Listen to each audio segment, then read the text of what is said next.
आप लोग की शीट में क्वेश्चन नंबर 18, क्वेश्चन नंबर 18 ये कह रहा है state first law of thermodynamics and obtain the relation between two molar specific heats. दो molar specific heats, molar word इसने यूज कर दिया है, ठीक है। ये लीजिए, इसने मोलर वर्ड यूज किया है, मोलर स्पेसिफिक हीट्स। दो ही तो स्पेसिफिक हीट्स आप लोगों ने अभी तक के देखी है। एक स्पेसिफिक हीट है उसका नाम है सीपी, और दूसरी मोलर स्पेसिफिक हीट है, दूसरी स्पेसिफिक हीट है सीवी। हम लोगों ने इसका फॉर्मूला देखा था एमसीपी, सॉरी, एक हमने देखा था सीपी और एक हमने देखा था सीवी। ये दोनों का आपने यूज देखा था कि जब हीट ट्रांसफर होता है किस पे, कांस्टेंट वॉल्यूम प्रोसेस में, तो dq इज इक्वल्स टू क्या हो जाता था, एम सीपी dt, अगर प्रेशर कांस्टेंट है। यहाँ पे ये मोलर स्पेसिफिक हीट है, सॉरी मास बेसिस पे स्पेसिफिक हीट है, और dq इज इक्वल्स टू होता था एम सीवी dt, अगर हीट कांस्टेंट वॉल्यूम प्रोसेस में आपने सप्लाई की है। यहाँ पे जो सीपी है वो स्पेसिफिक हीट है। स्पेसिफिक हीट क्या होती है, amount of heat required to raise the temperature by 1 kelvin और 1 degree of 1 kilogram of substance. अगर मैं 1 किलोग्राम की जगह 1 किलोमोल बोल दूं तो कोई प्रॉब्लम नहीं है, किलोग्राम किलोमोल सारी एक टाइप की चीजें हैं। तो इसकी यूनिट क्या हो जाएगी पता है, जूल पर मोल पर केल्विन, या किलो जूल पर किलोमोल पर केल्विन। तो इसको आप लोग ऐसा भी लिख सकते हो, dq is equals to n CP dt, जहां पे ये क्या हो जाएगी, मोलर स्पेसिफिक हीट हो जाएगी, और dq is equals to n CV dt, ये भी क्या हो जाएगी, molar specific heat at constant volume. तो है वही सीपी और सीवी, बस थोड़ी सी यूनिट चेंज हो गई है, लेकिन उसका भी हमें कुछ नहीं करना है यहाँ पे। तो क्वेश्चन नंबर 18 में आपने फर्स्ट लॉ ऑफ थर्मोडायनेमिक्स बता दिया कि किसी भी प्रोसेस के लिए जो भी आप हीट ट्रांसफर करते हैं वो सिस्टम के चेंज इन इंटरनल एनर्जी और सिस्टम ने जो वर्क किया है उसके एडिशन के इक्वल होती है। यही फर्स्ट लॉ ऑफ थर्मोडायनेमिक्स है। इसी का हम लोग यूज करके ना एक रिलेशन निकालने वाले हैं अभी, दोनों मोलर स्पेसिफिक हीट के बीच का। ये रिलेशन होता है CP minus CV is equals to R. इसको दूसरे टाइप से भी पूछ सकता है कि आप मेयर्स इक्वेशन को डिराइव कीजिए, इसको मेयर्स इक्वेशन भी कहता है। तो ये हम लोग दो बार डिराइव करेंगे, एक बार यहाँ पे और एक बार काइनेटिक थ्योरी में। तो CP minus CV is equals to R को डिराइव करते हैं। मैं डेरिवेशन कर रहा हूं, फॉर 1 मोल ऑफ गैस, यानी किसकी वैल्यू 1 हो जाएगी, एन की वैल्यू 1 हो जाएगी। मैंने 1 मोल यहाँ पे गैस ले ली है। By first law of thermodynamics, if heat is added at constant volume, at constant volume, first law of thermodynamics क्या कहता है, dq is equals to du plus, हाँ अभी चलता है सब एक जैसा लिख लो, कोई दिक्कत नहीं, del Q is equals to du plus pdv। Work done क्या होता है हमारा, pressure into change in volume. आप लोगों ने कितनी बार लिखा है, work done is equals to integration pdv, यहाँ पे v1 से लेके v2 आपको जाना है। आइए, मैंने बोल दिया प्रेशर कांस्टेंट है, प्रेशर अगर कांस्टेंट है तो हमारा वर्क डन क्या आया था, p v2 माइनस v1 आया था, याद आ रहा है। कांस्टेंट प्रेशर में वर्क डन कितना आया था, p v2 माइनस v1। तो उसी को मैंने शॉर्ट में लिख दिया यहाँ पे, p dv, dv क्या है, v2 माइनस v1। अब एक बात बताओ, कांस्टेंट वॉल्यूम प्रोसेस है तो उसके लिए वर्क डन कितना आया था, 0। Work done 0। अगर वॉल्यूम ही चेंज नहीं हो रहा है तो मतलब पिस्टन ऊपर नीचे नहीं जा रहा है, और पिस्टन ऊपर नीचे जब नहीं जा रहा है तो वर्क डन क्या हो जाएगा, 0। तो वर्क डन अगर 0 है तो del Q is equals to क्या हो जाएगा, del Q is equals to D U is equals to, और हमें पता है हीट अगर आपने ट्रांसफर की है किसमें, कांस्टेंट वॉल्यूम प्रोसेस में। अगर आपने हीट को ट्रांसफर किया है किसमें, कांस्टेंट वॉल्यूम प्रोसेस में, तो हीट का अमाउंट कितना होता है, अभी ऊपर थोड़ी देर पहले हमने लिखा था, heat transferred at constant volume कितना होता है, n CV dt, n CV dt, लेकिन एन की वैल्यू 1 है इसलिए मैंने इसको क्या लिख दिया, सीवी dt। मैं रिपीट कर रहा हूं, आप किसी भी सिस्टम के लिए किसी भी प्रोसेस के लिए इक्वेशन लिख सकते हैं, del Q is equals to D U plus P d V. फिर मैंने बोला कि इस प्रोसेस के दौरान ना वॉल्यूम जो था वो कांस्टेंट था। अगर वॉल्यूम कांस्टेंट था तो डीवी कितना आ जाएगा, चेंज इन वॉल्यूम 0, तो ये टर्म हो गया 0। फिर एक और चीज मैंने पढ़ी थी पिछले चैप्टर में, heat transfer at constant volume mCpdt, heat transfer at constant pressure mCpdt। हमने पढ़ा था ना, हीट ट्रांसफर क्या होता है mCdt, प्रेशर कांस्टेंट है तो mCpdt, वॉल्यूम कांस्टेंट है तो ncvdt। तो यहां से मैंने n की वैल्यू 1 कंसीडर करके इसको सीधा cvdt लिख लिया। तो आपको ना यहां से एक इंपॉर्टेंट फाइंडिंग पता चली है कि du क्या होता है, cvdt के इक्वल होता है। du क्या होता है, cvdt के इक्वल होता है। यहां से एक बहुत इंपॉर्टेंट चीज आपको पता चल चुकी है, यहां से एक इंपॉर्टेंट चीज हमको पता चल गई। चलो अब सेम इसी प्रोसेस को मैंने, मतलब सेम यही चीज मैंने कांस्टेंट प्रेशर के लिए किया। अगर सेम चीज मैं कांस्टेंट प्रेशर के लिए करूंगा, if heat supplied, if heat supplied at constant pressure, constant pressure, ये वाली जो इक्वेशन है del Q is equals to D U plus P d V. अगर प्रेशर कांस्टेंट है, प्रेशर तो कांस्टेंट है, तो क्या वॉल्यूम में चेंज हो सकता है? हो सकता है भाई, सिर्फ प्रेशर को मैंने कांस्टेंट रखा है। क्या टेम्परेचर में चेंज हो सकता है? ऑब्वियसली हो सकता है। हीट ट्रांसफर करी है तो डेल क्यू होगा। प्रेशर कांस्टेंट है तो टेम्परेचर चेंज मतलब चेंज इन इंटरनल एनर्जी कुछ ना कुछ हुआ होगा। प्रेशर बस तो कांस्टेंट है मतलब वॉल्यूम भी चेंज हुआ होगा, मतलब यहाँ पे जीरो कुछ नहीं होने वाला है। लेकिन एक बात आपको पता है, heat transfer at constant pressure कितना होता है, NCpdt। लेकिन n की वैल्यू हमने कितनी ले ली शुरुआत में, 1। तो मैं इसको क्या लिख सकता हूं, CpDT। But we know that, but we know that heat transfer at constant pressure is NCpdt।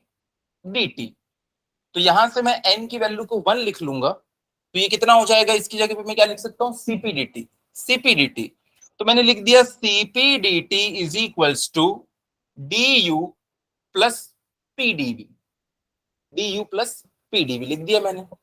अब du की वैल्यू आपने ऑलरेडी कैलकुलेट करके रख चुके हैं, तो इसको मैंने इक्वेशन नंबर 1 दे दिया, इसको मैंने नाम दे दिया इक्वेशन नंबर 2, पुटिंग 1 इन 2। तो यहाँ पे du की वैल्यू पुट कर देता हूं, तो क्या हो जाएगा, CpDT is equals to CvDT plus pdv। क्या इतना नोट हो गया कि मैं पूरा कंप्लीट कर दूं फिर आप लोग नोट करेंगे? तो आप लोग नोट करो, जिनको समझ में नहीं आया वो देख लो। हमारा 18th नंबर का क्वेश्चन था शीट का, उसमें बोला था कि पहले डिफाइन कीजिए फर्स्ट लॉ ऑफ थर्मोडायनेमिक्स और उसकी हेल्प से आप दोनों स्पेसिफिक हीट के बीच में एक रिलेशन निकालिए। मुझे पहले से ही रिलेशन पता है तो मैंने लिख दिया Cp minus Cv is equals to R है वो रिलेशन, वहीं तक के पहुंचना है हमको। तो मैंने ले लिया, क्वेश्चन में लिखा हुआ है मोलर, तो मैंने ले लिया मोल बेसिस पे, तो 1 मोल ले लिया, 1 मोल गैस के लिए, तो बार बार NN आएगा उसको काटना पड़ेगा। 1 mole of gas by first law of thermodynamics if heat is added at constant volume। तो फर्स्ट लॉ ऑफ थर्मोडायनेमिक्स यही है, अगर आपने कांस्टेंट वॉल्यूम में हीट ऐड की है तो dv की वैल्यू क्या हो जाएगी, 0। तो heat transfer is equal to change in internal energy. और मुझे बचपन में मैंने पढ़ा था कि heat transfer at constant volume कितना होता है, CvDT। तो यहां से मुझे मिल गया del Q is equal to du is equal to CvDT। तो du is equal to CvDT ये वैल्यू मुझे पता चल गई। अब मैंने सेम यही काम किया लेकिन कांस्टेंट प्रेशर पे। अगर कांस्टेंट प्रेशर प्रोसेस है तो फर्स्ट लॉ ऑफ थर्मोडायनेमिक्स में उसके लिए भी लगा सकता हूं। इसमें प्रेशर बस कांस्टेंट है, तो प्रेशर कांस्टेंट है, बाकी चेंज इन टेम्परेचर हो सकता है, हीट ट्रांसफर हो सकती है, वॉल्यूम में चेंज हो सकता है, सब कुछ हो सकता है। अब मैंने क्या किया आगे, मुझे पता है कि heat transfer at constant pressure उसकी वैल्यू कितनी होती है, NCpDT, लेकिन n की वैल्यू तो 1 है, तो हीट ट्रांसफर की जगह पे मैंने क्या लिख दिया, CpDT। तो ये रिलेशन हमारा आ गया था। फिर यहाँ पे du जो है उसकी वैल्यू मैंने पहले ही निकाल ली, CvDT, उसकी वैल्यू यहाँ पुट कर दी। अच्छा सोचो नेक्स्ट लाइन में मैं क्या करने वाला हूँ, ये निकालना है तो इसको उठा के उस तरफ ले जाऊंगा, Cp माइनस Cv कॉमन क्या निकल जाएगा, dt। चलो इसी काम को करते हैं हम लोग नेक्स्ट पेज में। तो मैंने Cp माइनस Cv ब्रैकेट में इधर पे कॉमन निकल गया dt, और उस साइड में क्या बच गया होगा देख के बताओ, उस साइड कौन बच गया, pdv, pdv बच गया उस साइड। तो इस साइड बच गया हमारा pdv। नेक्स्ट लाइन में मैंने लिख दिया Cp minus Cv is equal to pdv upon dt। अच्छा, प्रूफ क्या करना है हमको? Cp minus Cv is equals to R, मतलब वो बची कुची क्वांटिटी जो राइट हैंड साइड की वो क्या होने वाली है? R। तो आप लोग डायरेक्ट भी लिख सकते हो, लेकिन चलो बताता हूं मैं आपको। PV is equals to nRT, ideal gas equation पता है, लेकिन ये भी पता है यहाँ पे नंबर ऑफ मोल्स कितने हैं? 1, तो इसकी वैल्यू हो गई ये। अब छोटा सा वॉल्यूम चेंज ड्यू टू छोटा सा टेम्परेचर चेंज, ऐसा लिख सकता हूं मैं। कांस्टेंट प्रेशर प्रोसेस थी ना, कांस्टेंट अगर प्रेशर है आपका, आपने टेम्परेचर में चेंज किया तो चेंज किस में आएगा? वॉल्यूम में। तो यहां से देखो मैं क्या लिख सकता हूं, dt को उठा के यहां ले आऊं, तो ये क्या बन जाएगा? P dv upon dt is equals to R। P dv upon dt is equals to R। तो वहां से मैं इसको लिख सकता हूं Cp minus Cv is equals to R, because P dv by dt is equal to R। ये हमको पता है, कैसे पता है वो मैंने आप लोग को बता दिया। ये डेरिवेशन ऑलमोस्ट हाफ लोगों के स्कूल के एग्जाम में आएगी ही आएगी, तो इसको अच्छे से याद कर लेना, समझ गए ना? 2 बार इक्वेशन लगानी है, कौन सी? फर्स्ट लॉ ऑफ थर्मोडायनेमिक्स की, एक बार Cv और एक बार Cp के लिए। वॉल्यूम कांस्टेंट है तो वहां पे dv 0 हो गया था, यहाँ पे कुछ भी 0 नहीं हुआ, वहां से du की वैल्यू उठा के यहाँ पुट कर दिया और हम आंसर तक के पहुंच गए। हाँ, तो du की एक वैल्यू आ चुकी है, ये मतलब उसका फॉर्मूला है ये। 2 चीजें होती है, आगे चल के चेंज इन एंथैल्पी भी पढ़ोगे, उसको CpDT कहते हैं। कितना हो गया?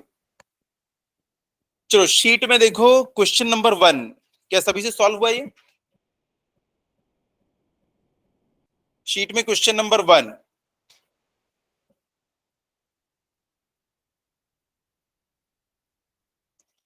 इसमें दिया हुआ एक सैंपल है 0.1 gram of water at 100 degree centigrade and normal pressure दिया हुआ है इतना 1.013 into 10 to the power 5 newton metre power 2, requires 54 calorie of heat energy to convert into 100 degree centigrade. 100 degree centigrade पे पानी था, देखो पहली लाइन में लिखा हुआ है 0.1 gram of water at 100 degree centigrade. इसको आपने किस में कन्वर्ट किया? 100 डिग्री सेंटीग्रेड की हीट में कन्वर्ट किया, तो उसके लिए आपको कितनी हीट की जरूरत पड़ी? 54 कैलोरी हीट की जरूरत पड़ी आपको। क्या कैलोरी को हम जूल में कन्वर्ट कर सकते हैं? यस ऑफ कोर्स, हम लोग जूल में कन्वर्ट कर सकते हैं। फिर बोल रहा है if the volume of the system produced is 167.1 CC.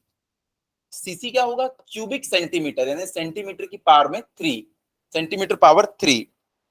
The change in internal energy of the system is, change in internal energy पूछा है। हीट इसने कितनी प्रोवाइड किया है? 54 कैलोरी। हमें कैलोरी वगैरह समझ में नहीं आता, तो मैंने लिख दिया del Q is equals to 54 into 4.2, तो किसमें आ जाएगा आंसर? जूल में आ जाएगा। चलो ये जूल आ गया। जूल में क्यों निकाल रहा हूं? क्योंकि ऑप्शंस में देखो सब जूल जूल है। उसके बाद देखो इसमें चेंज इन इंटरनल एनर्जी निकालना है मुझे, इसकी वैल्यू तो निकालना है। उसके बाद देखो वॉल्यूम चेंज हुआ है, और जब जब वॉल्यूम चेंज होता है हमको क्या मिलता है? वर्क मिलता है, पीडीवी। वर्क क्या होता है? पीडीवी। जब जब चेंज इन वॉल्यूम आएगा तब तब हमको वर्क मिलेगा। तो देखो वो हमको क्या मिल गया है, वहां पे वर्क मिल गया है। तो प्रेशर तो हमारा कांस्टेंट है और उसने वॉल्यूम चेंज कर दिया है, तो वर्क डन कितना मिलेगा हमको? वर्क डन कितना मिल गया? प्रेशर कांस्टेंट है पी डीवी, प्रेशर है 1.013 इंटू 10 टू द पावर 5, और change in volume, final volume कितना हो गया है? 167, इतना ही है ना। लेकिन इसमें मुझको क्या लगाना पड़ेगा? Into 10 to the power minus, बताओ, -6। -6 क्यों? क्योंकि देखो ये सेंटीमीटर क्यूब है, इसको आप क्या बनाना चाहते हो? Metre cube. क्यों मीटर क्यूब बनाना चाहते हैं? ये न्यूटन पर मीटर स्क्वायर में है ना, तो इसको भी आपको मीटर क्यूब में लाना पड़ेगा। अब बच्चा बच्चा जानता है यहाँ पे 100 centimetre is equals to 1 metre. 1 metre दोनों साइड 100 से डिवाइड कर दो, तो 1 centimetre is equals to 10 to the power -2 metre लिख सकता हूँ 1/100। अब दोनों साइड क्यूब ले लो, तो इधर क्या बच जाएगा, 1 सेंटीमीटर का cube is equal to 10 to the power -2 का क्यूब मीटर का क्यूब। तो 10 टू द पावर -2 और पावर 3 है, तो क्या बन जाएगा 10 टू द पावर -6। ये बार बार बताने की जरूरत नहीं पड़ना चाहिए, आपको बताना चाहिए खुद। एरिया होता सेंटीमीटर स्क्वायर, तो 10 टू द पावर -4, लेंथ होती 10 टू द पावर -2। ठीक है, तो इसको मैं डायरेक्ट लिखा करूंगा अब आगे से, तो 10 टू द पावर -6। अच्छा, पुराना वाला वॉल्यूम इसका कुछ दिया नहीं है, कितना होगा पुराना वॉल्यूम? पुराना वाला मास दिया हुआ है ना, पुराना वाला मास हमको दिया हुआ है कितना, 0.1 ग्राम। और पानी की डेंसिटी सबको पता है, मास दिया हुआ है इतना, ये होती है 1000 kg/m³। आपको पता है डेंसिटी क्या होता है, मास पर यूनिट वॉल्यूम होता है। तो डेंसिटी आपको दे रखी है 1000 इज इक्वल्स टू मास कितना दिया है, 0.1 इंटू 10⁻³ क्योंकि ग्राम में दिया है, और डेंसिटी किस में होती है, किलोग्राम में। तो 10⁻³ और नीचे क्या आ जाएगा, वॉल्यूम। तो यहां से जब आप वॉल्यूम निकालोगे ना, तो देखो वॉल्यूम कितना आएगा, 0.1 इंटू 10⁻³ नीचे 10⁻³ ये ऊपर जाके बन जाएगा 10⁻⁻6। कितना छोटा आएगा। तो इसको ना हम लोग नेग्लेक्ट कर सकते हैं। अगर नेग्लेक्ट नहीं करना है तो लिख लो, लिख दो। नेग्लेक्ट करोगे तो भी आंसर वही आएगा, नेग्लेक्ट नहीं करोगे तो भी आंसर वही आने वाला है। क्या हो जाएगा, सॉरी नीचे +3 है, ये नीचे +3 है, ये नीचे आया 10⁻3, ऊपर जाके ये हो जाएगा। तो वॉल्यूम हमारा कितना हो जाएगा पता है, 1 इंटू 10⁻⁻7। 1 इंटू 10⁻⁻7। और इधर पे देखो क्या है, 167 इंटू 10⁻⁻6। इसके कंपैरिजन में ना वो 1670 टाइम्स ज्यादा है, तो उसको हम नेग्लेक्ट कर सकते हैं। तो मैंने उसको नेग्लेक्ट कर दिया, लिख भी लोगे तो कुछ फर्क नहीं पड़ने वाला है, 0। तो आपके पास वर्क डन है, आपके पास हीट है, तो यहां से आप du निकाल सकते हैं। लिख देता हूं, 54 into 4.2 is equals to du plus ये वाली क्वांटिटी 1.013 इंटू 10⁻5 ब्रैकेट में 167 इंटू 10⁻⁻6। इसको सॉल्व कर लेंगे, आपका change in internal energy joule में आ जाएगा। क्या ऑप्शन है इसका, सही आंसर है इसका ऑप्शन नंबर बी, 208.7 जूल। ये आपका आंसर आ जाएगा।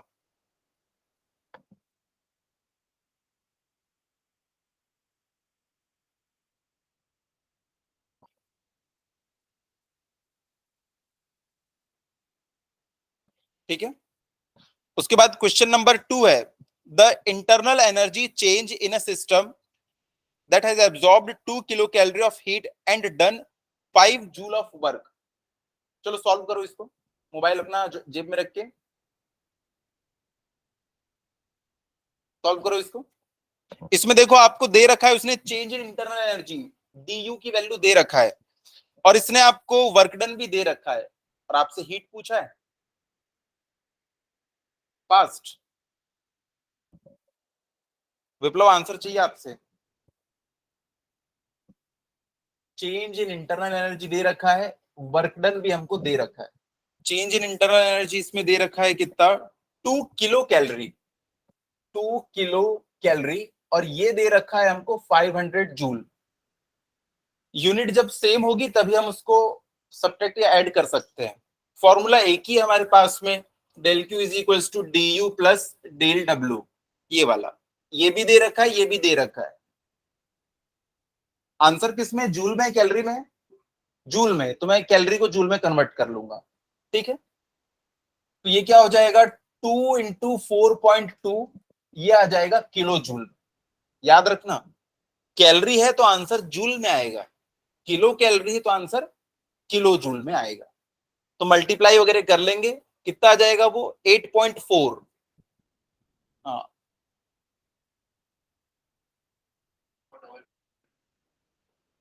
8400 joule plus work done work done के बारे में देखो कुछ लिखा है क्या? एक minute. The internal energy change in system that has absorbed, इसने एब्जॉर्ब किया है कितना? 2 किलो। अच्छा हीट दिया है हमको, हीट, हाँ सॉरी मैं ऊपर वाले क्वेश्चन में था अभी। एब्जॉर्ब्ड 2 किलो कैलोरी हीट, तो इसने डेल क्यू की वैल्यू दे रखा है।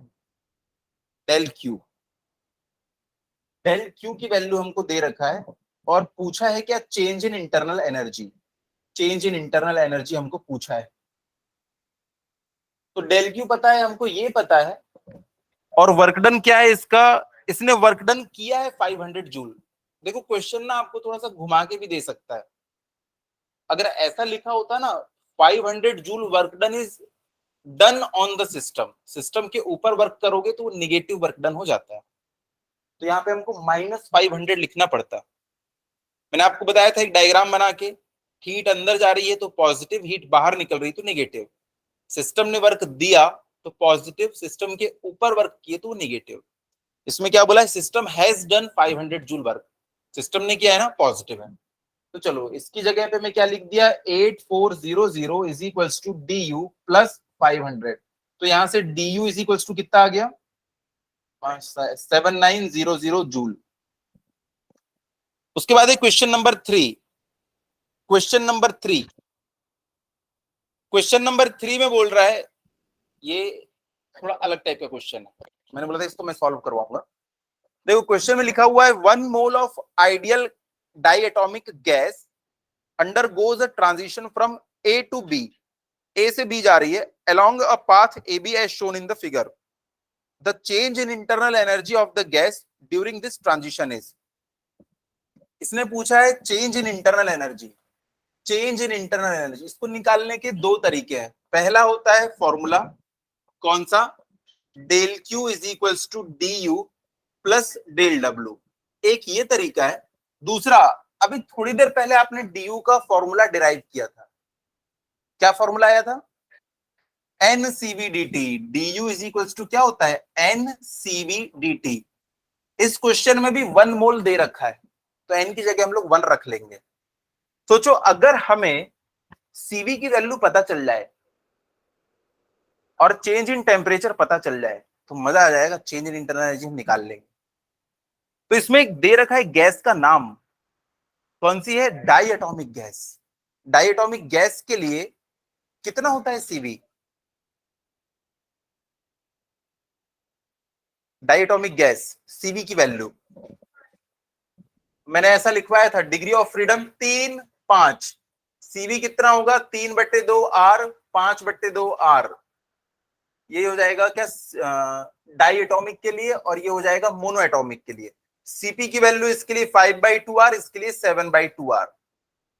याद होना चाहिए ना। तो इसने बोला डाई एटॉमिक गैस है, डाई एटॉमिक गैस के लिए सीवी की वैल्यू कितनी होती है? 5/2 आर।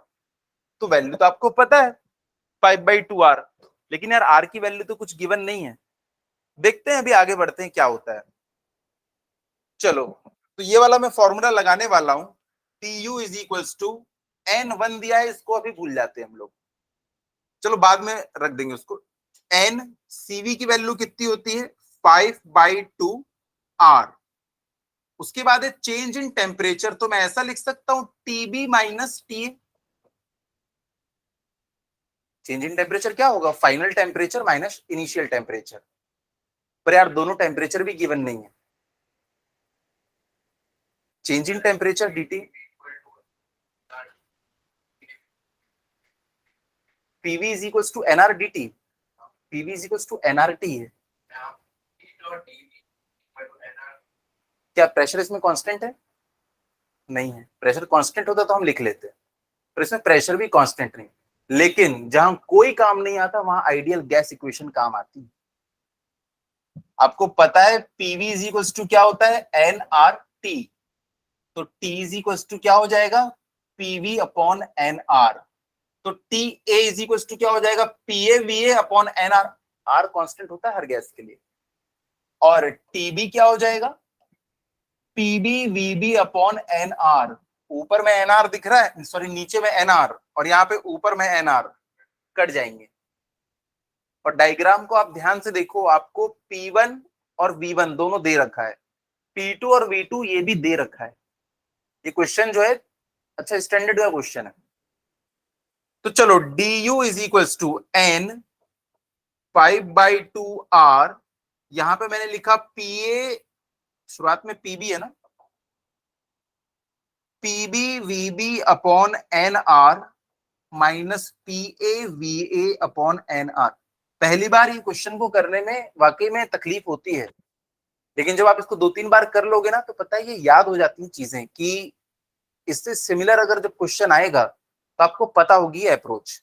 अच्छा ऐसे करके वहां पे हमने निकाले थे, वैसे कुछ ट्राई करते हैं, आपकी सोचने की क्षमता बढ़ जाती है। जहां कोई काम नहीं आया वहां पे कौन काम आया, आइडियल गैस इक्वेशन काम आ गई। आप क्वेश्चन में जैसे ही देखोगे ना यार प्रेशर और वॉल्यूम दोनों दिया हुआ है, जब भी प्रेशर और वॉल्यूम दोनों चीज दी होती है ना तो समझ जाओ टेम्परेचर भी दिया है।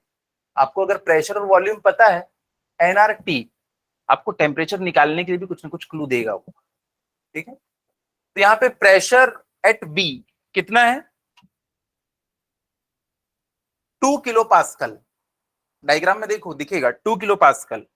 Volume at B 6 metre cube, pressure at A 5 kilo pascal, volume at A 4 metre cube, सब आपको दे रखा है। अच्छा एक बात बताओ, आंसर क्या आएगा, आंसर की यूनिट क्या होगी?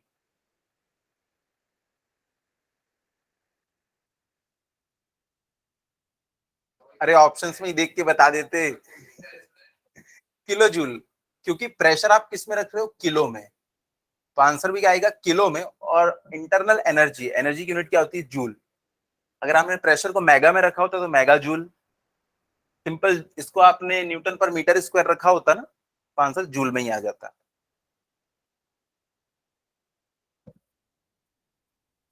आगे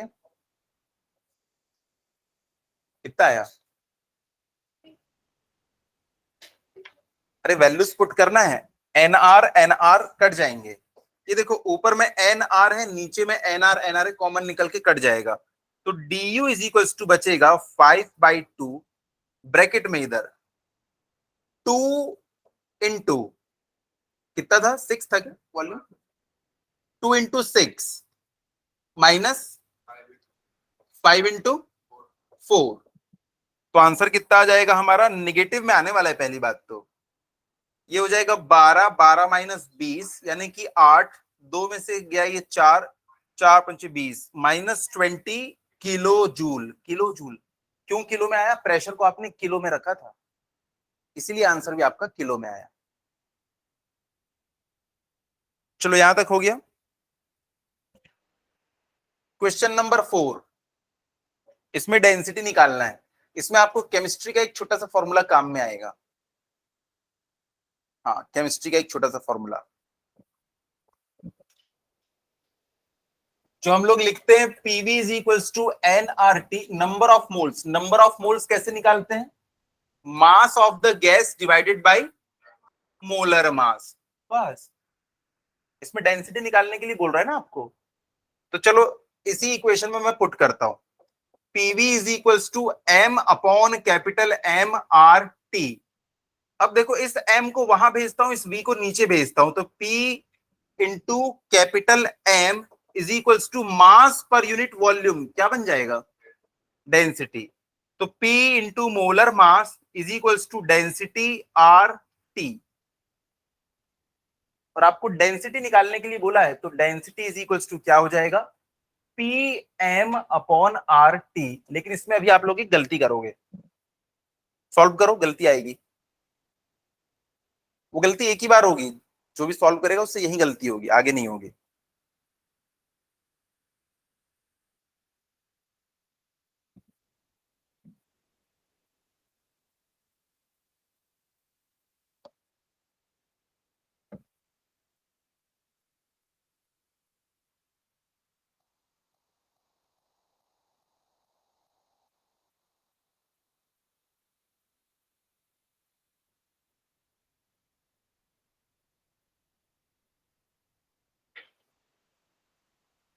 तो देखो आपको प्रेशर दे रखा है, आपको आर भी दे रखा है, आपको टेम्परेचर टेम्परेचर कितना दिया हुआ है? कितना? नहीं सुनाई दे रहा क्या? 273 ऐड कीजिए, केल्विन में बताइए कितना दिया है? 300। 27 प्लस 273, तो टेम्परेचर आपको दिया हुआ है 300 केल्विन। ये दे रखा है आपको 300 केल्विन। ये आपको दे रखा है 8.3। ये आपको दे रखा है कुछ कुछ। हाँ, एम कितना होता है ये बताओ तो। गैस कौन सी हमारी? हाइड्रोजन गैस का मोलर मास क्या होता है? 1। H2 होता है ना, H2।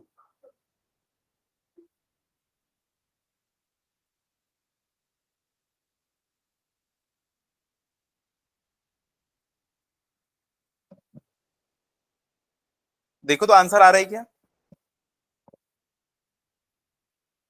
मैंने पूछा मोलर मास, आप लोगों ने बोला 2। कुछ यूनिट भी तो बताओ उसकी।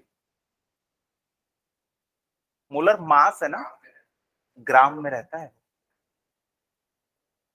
ग्राम में। लेकिन डेंसिटी किस में निकालने वाले हो आप लोग? देखो, केजी पर मीटर क्यूब में निकालने वाले हो, तो ग्राम को किस में कन्वर्ट करना पड़ेगा? केजी में। तो इतना पता होने के बाद भी फिर गड़बड़ हो जाती है। लेकिन यहाँ आप लोग आंसर गलत नहीं देते। आपका आंसर ना, जो अगर आप सिर्फ ग्राम में रखते तो मैच ही नहीं करता किसी से। तो यहाँ पे मैं डेंसिटी इज इक्वल्स टू लिख सकता हूँ, प्रेशर कितना है? 249। 249 किलो पास्कल रहने देते हैं? नहीं, किलो पास्कल नहीं रहने दे सकते, नीचे आर जो है वो जूल में दिया हुआ है, इसीलिए। तो इसको भी हमको किस में कन्वर्ट करना पड़ेगा? 10⁻³ into mass, 2 × 10⁻³ divided by 8.3 into 300।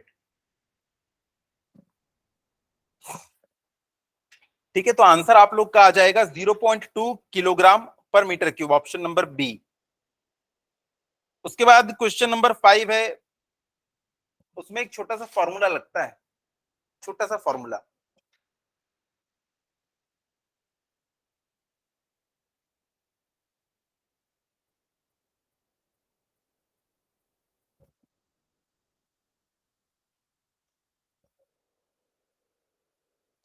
आपको कोई भी प्रोसेस दिया हो, पीवी की power alpha is equals to C, इसके लिए अगर आपको बोलेगा स्पेसिफिक हीट निकालो, स्पेसिफिक हीट, स्पेसिफिक हीट, तो उसका फॉर्मूला वो बताने वाला हूं, वो बस नोट कर लो फिर आ जाएगा। कौन सी? पीवी की पावर अल्फा लिखा है मैंने, पीवी की पावर गामा होता है, वो एडियाबैटिक होती है। नहीं देखो, यह है हमारा प्रेशर, यह है वॉल्यूम, ये एक प्रोसेस है। इस प्रोसेस का मैं फॉर्मूला क्या लिख सकता हूं? पी वी की पावर 0 इज इक्वल टू सी।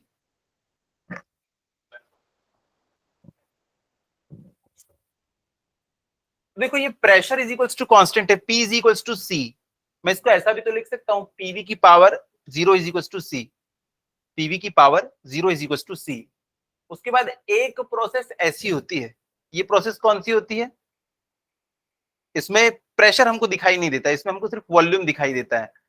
तो इस प्रोसेस को ऐसा भी बोला जाता है, पी वी की power infinity is equal to C, या इसको v is equal to C कर देते हैं, इंफिनिटी उस तरफ चला जाता है, कांस्टेंट रह जाता है, तो पीवी की power infinity is equal to C.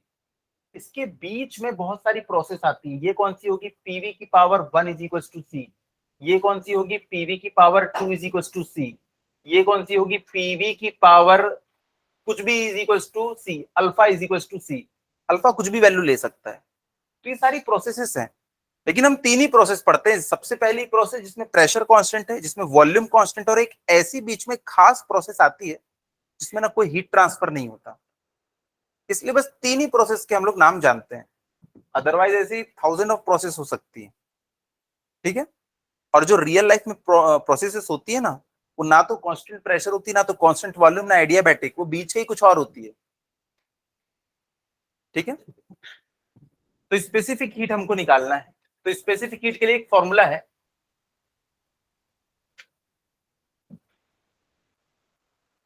Formula लिख लेना। यहाँ पे गैस कौन सी दी हुई है हमको, मोनो एटॉमिक गैस। तो मोनो एटॉमिक गैस के लिए आपको सीवी की वैल्यू तो पता होगी। मोनो एटॉमिक गैस के लिए सीवी की वैल्यू कितनी होती है, 3/2 R। तो फॉर्मूला हमारे पास निकल के आता है, वो फॉर्मूला है CV+R/1 - किसी भी गैस की अब आप स्पेसिफिक हीट निकाल सकते हो, किसी भी गैस की। तो देखो मोनो एटॉमिक गैस के लिए सीवी की वैल्यू कितनी होती है, 3/2R+R/1 - अल्फा क्या होता है, वी की पावर में जो है, कितना है यहाँ पे वी की पावर में 3। तो यहां से आप लोग स्पेसिफिक हीट निकाल सकते हो। ये फॉर्मूला याद रखना है बस, और कुछ नहीं। -R/2 तो कितना हो जाएगा, ये 1.5 में से आधा गया R। ये एक फॉर्मूला है किसी भी गैस की स्पेसिफिक हीट निकालने का। इसका डेरिवेशन और डेरिवेशन नहीं देखना है हमको, सिर्फ ये फॉर्मूला याद रख लो, क्वेश्चन में पूछ सकता है किसी क्वेश्चन में, इसलिए।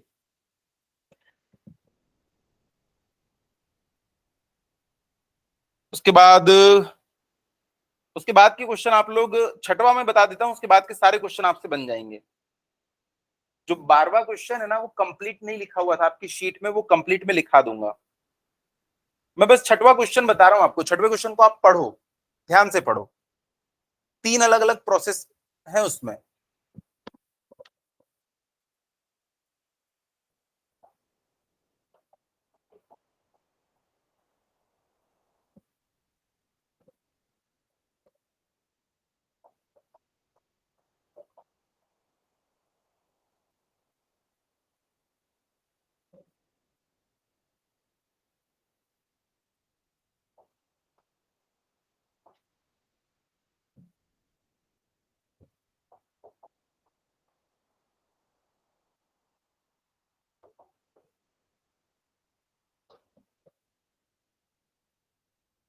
तीन पॉइंट से ए बी सी,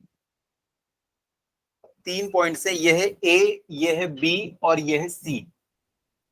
वो बोल रहा है मैं ए से लेके सी तक के ना 2 तरीकों से गया। पहला तरीका था ए बी से लेके सी पे गया, दूसरा तरीका था मैं ए से डायरेक्ट सी के ऊपर चला गया। 2 तरीकों से ये जा रहा है। तो देखो इनिशियल पॉइंट दोनों ही तरीकों में कौन सा है, ए, और फाइनल पॉइंट दोनों ही तरीकों में क्या है, सी। तो चेंज इन प्रेशर क्या हो जाएगा दोनों केसेस में, सेम रहेगा, क्योंकि पॉइंट सेम है। तो इस पॉइंट पे जो प्रेशर है वो तो वही रहेगा, इस पे जो प्रेशर है वो वही रहेगा, चाहे आप कहीं से भी जाओ, चाहे आप कहीं से भी जाओ। तो इस पॉइंट पे जो प्रेशर है वो तो वही रहने वाला है, टेम्परेचर भी वही रहने वाला है, वॉल्यूम भी वही रहने वाला है, क्योंकि एक पर्टिकुलर पॉइंट पे है वो। जैसे कि देखो आप ग्राफ बनाते हो, ये y और x के बीच में ये .1 है, ये .2 है। इस पॉइंट पे y की वैल्यू कितनी है, इतनी है ना। चाहे आप यहां से इस पॉइंट पे पहुंचो, चाहे यहां से आप उस पॉइंट पे पहुंचो, चाहे कहीं से भी, उस पे y की वैल्यू तो वही रहेगी हमेशा। तो देखो a और c दोनों फिक्स्ड पॉइंट है। अब एक बात बताओ, दोनों में change in pressure, change in volume, change in temperature, और एक और चीज है जो सेम रहेगी, क्या है, change in internal energy. Total 4 चीजें बताई थी मैंने, क्योंकि चेंज इन इंटरनल एनर्जी क्या होता है, NCV/dt, किस पे डिपेंड कर रहा है, चेंज इन टेम्परेचर पे। तो दोनों ही तरीकों में ना change in internal energy same आएगा। तो मैं ऐसा भी तो लिख सकता हूं, देखो चेंज इन इंटरनल एनर्जी जब मैं ए से बी गया, plus change in internal energy जब मैं बी से सी गया। आपको टोटल सी तक के पहुंचना है ना। वो पहला तरीका, पहली प्रोसेस में कुछ चेंज इन इंटरनल एनर्जी हुआ होगा, दूसरी प्रोसेस में भी कुछ चेंज इन इंटरनल एनर्जी हुआ होगा, और यहाँ तो एक ही प्रोसेस है, एक ही बार चेंज इन इंटरनल एनर्जी हुआ होगा। तो मैं इसको लिख सकता हूं change in internal energy from A to C. और क्वेश्चन में क्या पूछा है हमसे, the heat absorbed by the system in process AC. हमें एक चीज तो पता है कि चेंज इन इंटरनल एनर्जी दोनों में सेम होगा, ठीक है। इस क्लू का हम लोग इस्तेमाल करेंगे। अब देखो आपको आगे क्या दिया हुआ है कि in process A B 400 joule of heat is added to the system. अब देखो प्रोसेस ए बी, जरा ध्यान से देख के बताना, प्रोसेस ए बी कौन सी प्रोसेस है, प्रोसेस ए बी को क्या नाम दे सकता हूं मैं, इसमें क्या कांस्टेंट है या पॉइंट ए पे वॉल्यूम कितना है, इतना, पॉइंट बी पे भी वॉल्यूम कितना है, इतना, वॉल्यूम चेंज नहीं हुआ। तो मैं इसको कौन सी प्रोसेस नाम दे सकता हूं, कांस्टेंट वॉल्यूम। और जो प्रोसेस कांस्टेंट वॉल्यूम होती है उसमें वर्क डन कितना मिलता है, 0। तो इस प्रोसेस के लिए जब आप ये वाला फॉर्मूला लगाओगे ना, du plus del W constant volume, इसका मतलब वर्क डन क्या होगा इसके लिए, 0, चूंकि V is equal to C। इसने बोला मैंने इसमें 400 जूल हीट ऐड की है, वर्क तो कुछ हुआ नहीं, तो सारी की सारी हीट किसमें कन्वर्ट हो गई होगी, इंटरनल एनर्जी में। तो देखो change in internal energy for A B आ चुका है ना। उसके बाद नेक्स्ट क्या बोल रहा है, ये वाली प्रोसेस, इसको मैं लिख देता हूं, change in internal energy in process A B is equal to कितना है, 400 जूल है, किलो जूल है, जूल। ये आ चुका है अभी, वहां पे देखो मैंने यू लिख दिया था, डी यू लिख देंगे वहां। अगली प्रोसेस कौन सी होगी, बी से सी। इस प्रोसेस को मैं क्या नाम दे दूंगा यश, बी से सी, इसमें कौन कांस्टेंट दिख रहा है, पॉइंट बी पे जो प्रेशर है, देखो इस लाइन पे कहीं भी जाओ प्रेशर हमेशा वही है, वही है, यहां पे भी वही। तो मैं इसको नाम दे सकता हूं कांस्टेंट प्रेशर प्रोसेस। ठीक है, कांस्टेंट प्रेशर प्रोसेस के लिए वर्क डन क्या होता है, constant pressure process PdV, P into change in volume, pressure into change in volume, P V two minus V one. देखो इसलिए ना रिवाइज करना बहुत जरूरी है। टोटल 4 प्रोसेस हैं, पहली कांस्टेंट प्रेशर, उसके लिए P V two minus V one, constant volume के लिए 0।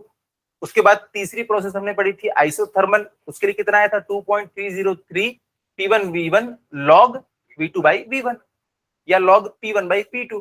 चौथी एडियाबैटिक थी, P1 V1 minus P2 V2 अपन गामा माइनस 1। तीन ही फॉर्मूले तो हैं यार, कांस्टेंट वॉल्यूम तो बेचारी 0 हो जाता है उसके लिए वर्क डन। तो कांस्टेंट प्रेशर प्रोसेस के लिए मैं ये फॉर्मूला लगाने वाला हूं, del Q is equals to D U plus del W जो भी है। तो देखो इसमें हीट वीट कुछ दिया है क्या, इसमें क्या लिखा है, 100 joule is added to the system. तो मैं यहां लिख दिया 100, डी का तो अभी पता नहीं है। Work done pressure into change in volume, pressure कितना है थ्रू आउट इस प्रोसेस में, यहां पे दिया होगा 6 इंटू 10⁴ पास्कल। किलो पास्कल में होता तो आंसर किलो जूल में आता, पास्कल में दिया है, अच्छी बात है। इंटू चेंज इन वॉल्यूम कितना है, चेंज इन वॉल्यूम, हाँ देखो वॉल्यूम पहले 2 इंटू 10⁻³ था, वहां से कहां पहुंच गया 4 इंटू 10⁻³ तो टोटल चेंज इन वॉल्यूम कितना हो जाएगा, हाँ 4 इंटू 10⁻³ इंटू, मैंने पूरा लिख दिया, आप लोग डायरेक्ट वहां पे 2 इंटू 10⁻³ लिख सकते हो।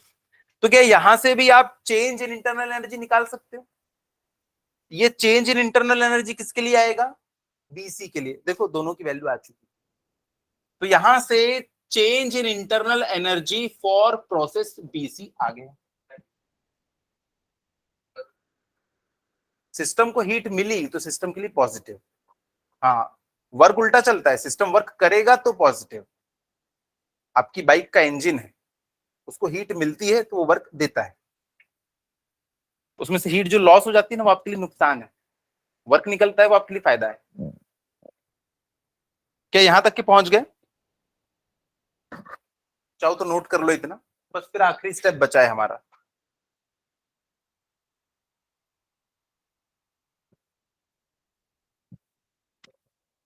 तो इस, ये सॉल्व भी करना है ना आप लोगों को, आंसर निकालना है इसका।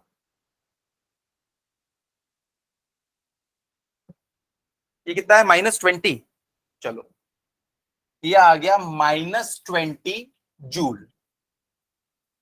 तो मैं यहां पे पुट कर देता हूं, ये आ जाएगा 400 -20 is equals to change in internal energy of process AC. तो change in internal energy for process AC कितना आ गया, 380 जूल्स, शानदार 380 जूल आ चुका है। अब प्रोसेस एसी में क्या पूछा है इसने, डी क्यू। आप डी डब्ल्यू निकाल सकते हो इस प्रोसेस के लिए। वर्क डन कितना हो जाएगा इस प्रोसेस के लिए? एरिया अंडर पीवी कर्व मैंने क्या बताया था, work done. Area under PV curve is called work done. अगर आप लोगों को याद ना आ रहा हो तो जिस प्रोसेस के लिए प्रेशर कांस्टेंट होता है, इसके लिए वर्क डन कितना आया था, P V two minus V one. फिर मैंने आपको एक डायग्राम में दिखाया था कि अगर ये है 1 और ये है 0.2, तो इसमें ये वाला जो एरिया है, ये वाला एरिया कितना हो जाएगा, ये दिया हुआ है प्रेशर, ये है V2, ये है V1। तो ये वाला एरिया हम कैसे निकालेंगे, हाइट जो कि P है मल्टीप्लाइड बाई इसका बेस। बेस कितना है, V2 माइनस V1। तो ये एरिया ही क्या होता है, वर्क डन होता है। ये एरिया वर्क डन होता है, एरिया वर्क डन होता है। हमारी इस प्रोसेस में यहां से लेके आप यहां तक के गए हो, तो इस केस में इसके नीचे का जो एरिया होगा, ये पूरा एरिया क्या होगा, वर्क डन। इस एरिया को हम या तो ट्रेपेजियम के फॉर्मूले से निकाल सकते हैं, लेकिन बच्चों को ट्रेपेजियम का फॉर्मूला याद होता नहीं है, तो हम क्या करते हैं, इसको दो पार्ट में ब्रेक कर लेते हैं। एक बार इस ट्राइंगल का एरिया निकाल लेंगे और एक बार इस रेक्टेंगल का एरिया निकाल के दोनों को जोड़ देंगे, तो टोटल वर्क डन आ जाएगा।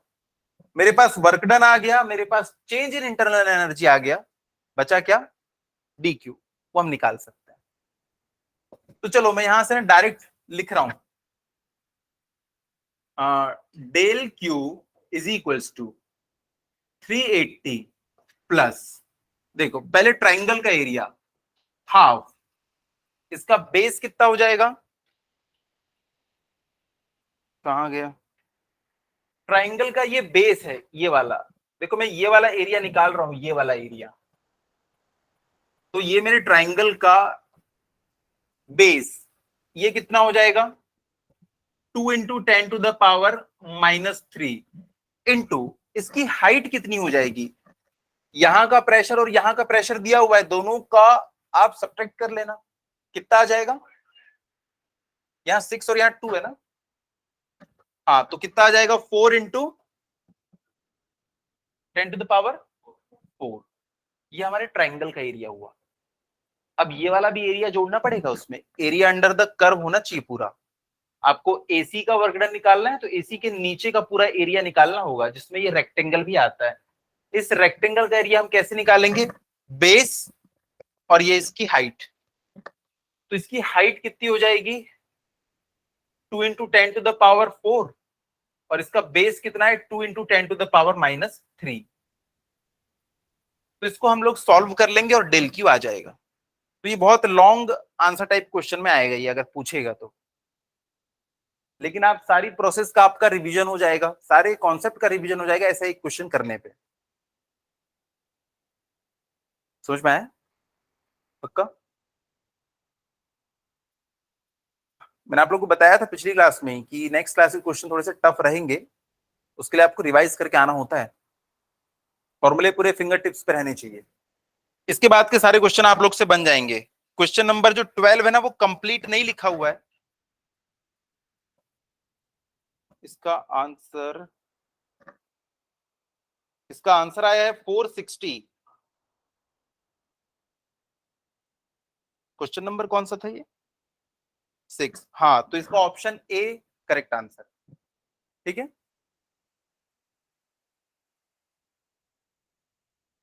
इसके बाद के क्वेश्चंस आप लोग खुद से कोशिश कीजिए, सारे क्वेश्चंस बन जाएंगे।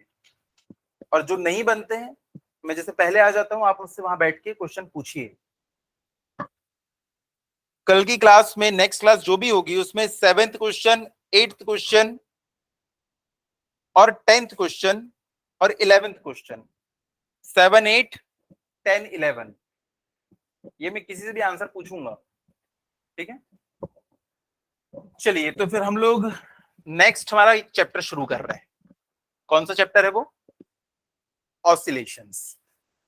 काइनेटिक थ्योरी को लास्ट में करेंगे क्योंकि कुछ बच्चों के स्कूल में उसको स्किप कर दिया है। कोई है जिसके स्कूल में काइनेटिक थ्योरी को और स्किप किया है, जिनके इसके में स्किप किया है वही नहीं आए, उन्हीं के लिए ऑसिलेशन पढ़ा रहा था मैं आज। चलो कोई बात नहीं, ऑसिलेशन शुरू कर देते हैं, वो ऑनलाइन अटेंड कर लेंगे। तो नेक्स्ट है हमारा chapter 14, chapter 14 oscillations. Oscillations, oscillation का मतलब क्या होता है?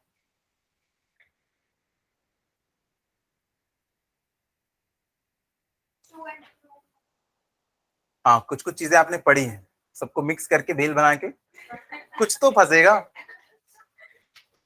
ठीक है,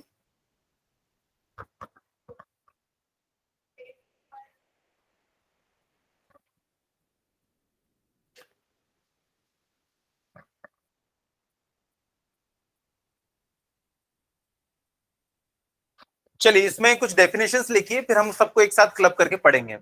नंबर 1 लिखिए पीरियोडिक मोशन। देखो इसके सारे फॉर्मूले ना हम लोग एक साथ याद करते हुए चलेंगे, बाद के लिए कुछ नहीं छोड़ना है इसमें। सबसे पहला आप लोग लिखेंगे इसमें definition periodic motion. Periodic motion,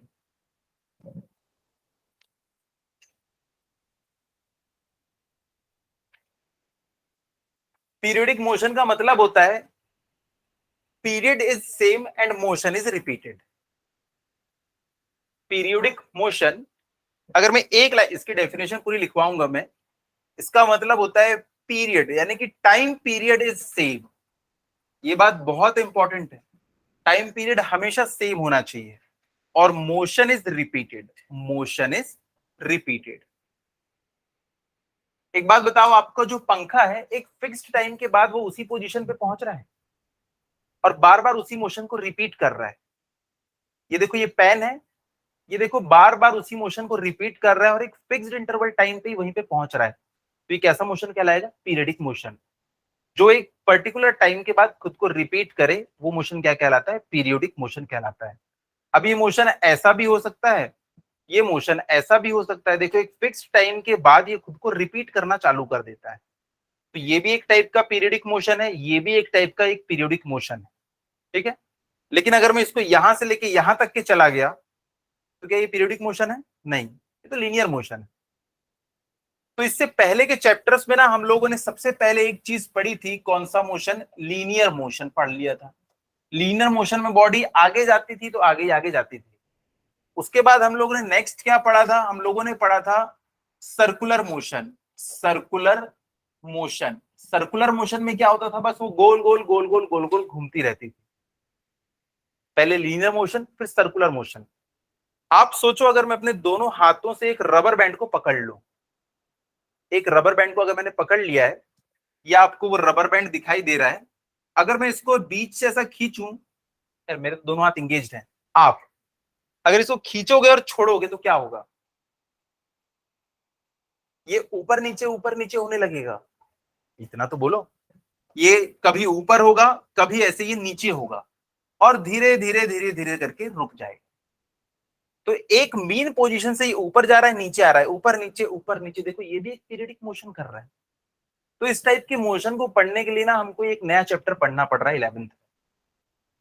ठीक है, तो हमने लीनियर पढ़ लिया था, सर्कुलर पढ़ लिया था। अब ये यार जो खुद को बार बार ऐसे रिपीट कर रहा है, आगे चल के हम सिंपल हार्मोनिक मोशन कहेंगे इसको, है ना, एसएचएम कहेंगे हम लोग इसको।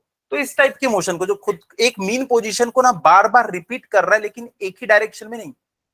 पंखा भी जो है ना रिपीट कर रहा है लेकिन वो एक ही डायरेक्शन में घूम रहा है। ये पहले ऊपर जा रहा है फिर नीचे, ऊपर फिर नीचे। तो इस टाइप के अलग टाइप की मोशन है, इसको हमको पढ़ना है।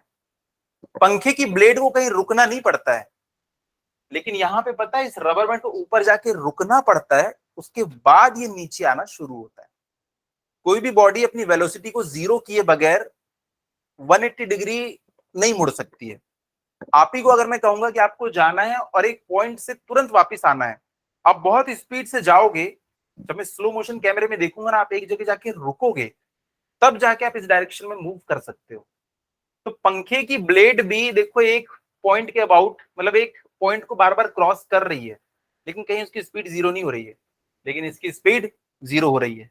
ऊपर जाता है जीरो, बहुत स्पीड से बीच में आता है, फिर नीचे जाता है, फिर स्पीड जीरो। तो इस टाइप के मोशन को हमको ना पूरे इस चैप्टर में पढ़ना है। बहुत इजी चैप्टर है, बस आप थोड़ा सा यहाँ पे ध्यान देना। कोई बातचीत नहीं, कुछ नहीं, सारे फॉर्मूले यहीं पे याद कर लेना। ठीक है, तो लिखिए periodic motion, any motion which repeats itself, any motion which repeats itself after a fixed interval of time, after a fixed interval of time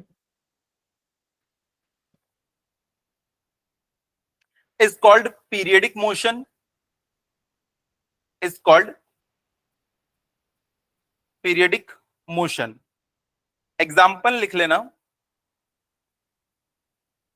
जैसे हमारी अर्थ है वो भी सन के अराउंड रोटेट कर रही है, तो ये भी एक पीरियडिक मोशन है।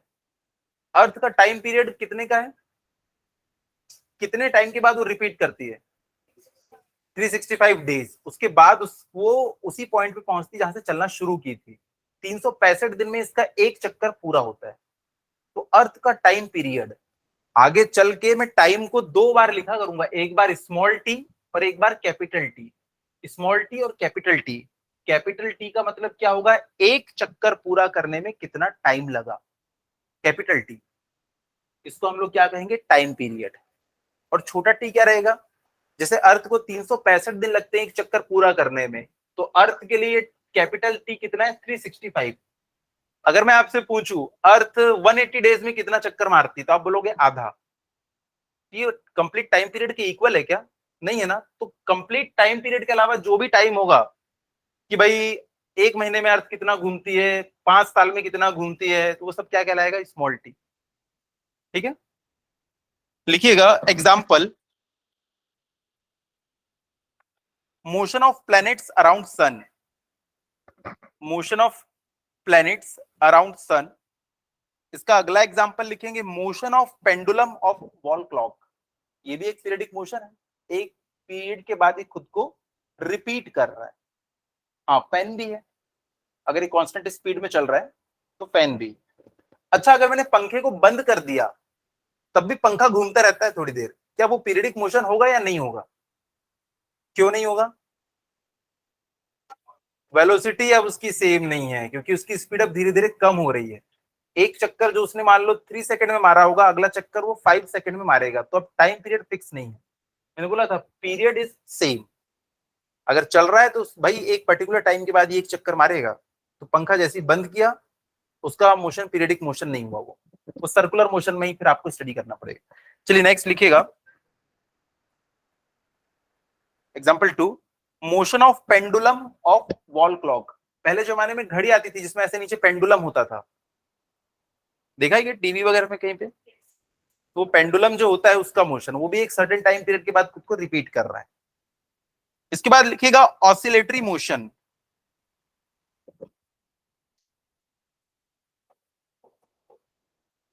Oscillatory motion, oscillatory motion.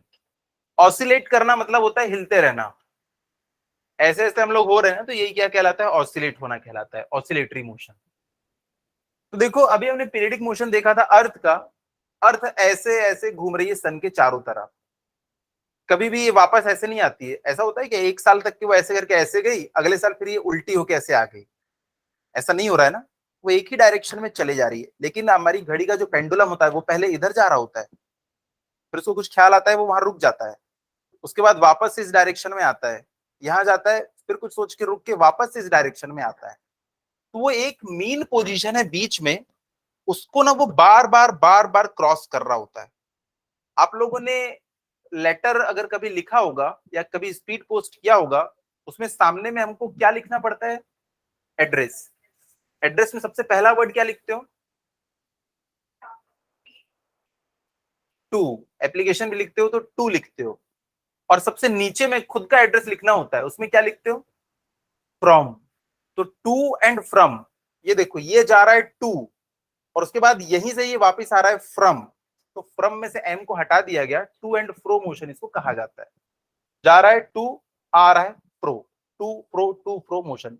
आगे चल के टू फ्रो को टो फ्रो मोशन बोलने लगे, टो एंड फ्रो मोशन। ठीक है, लिखिएगा, the motion of a body is said to be oscillatory, the motion of a body, the motion of a body is said to be oscillatory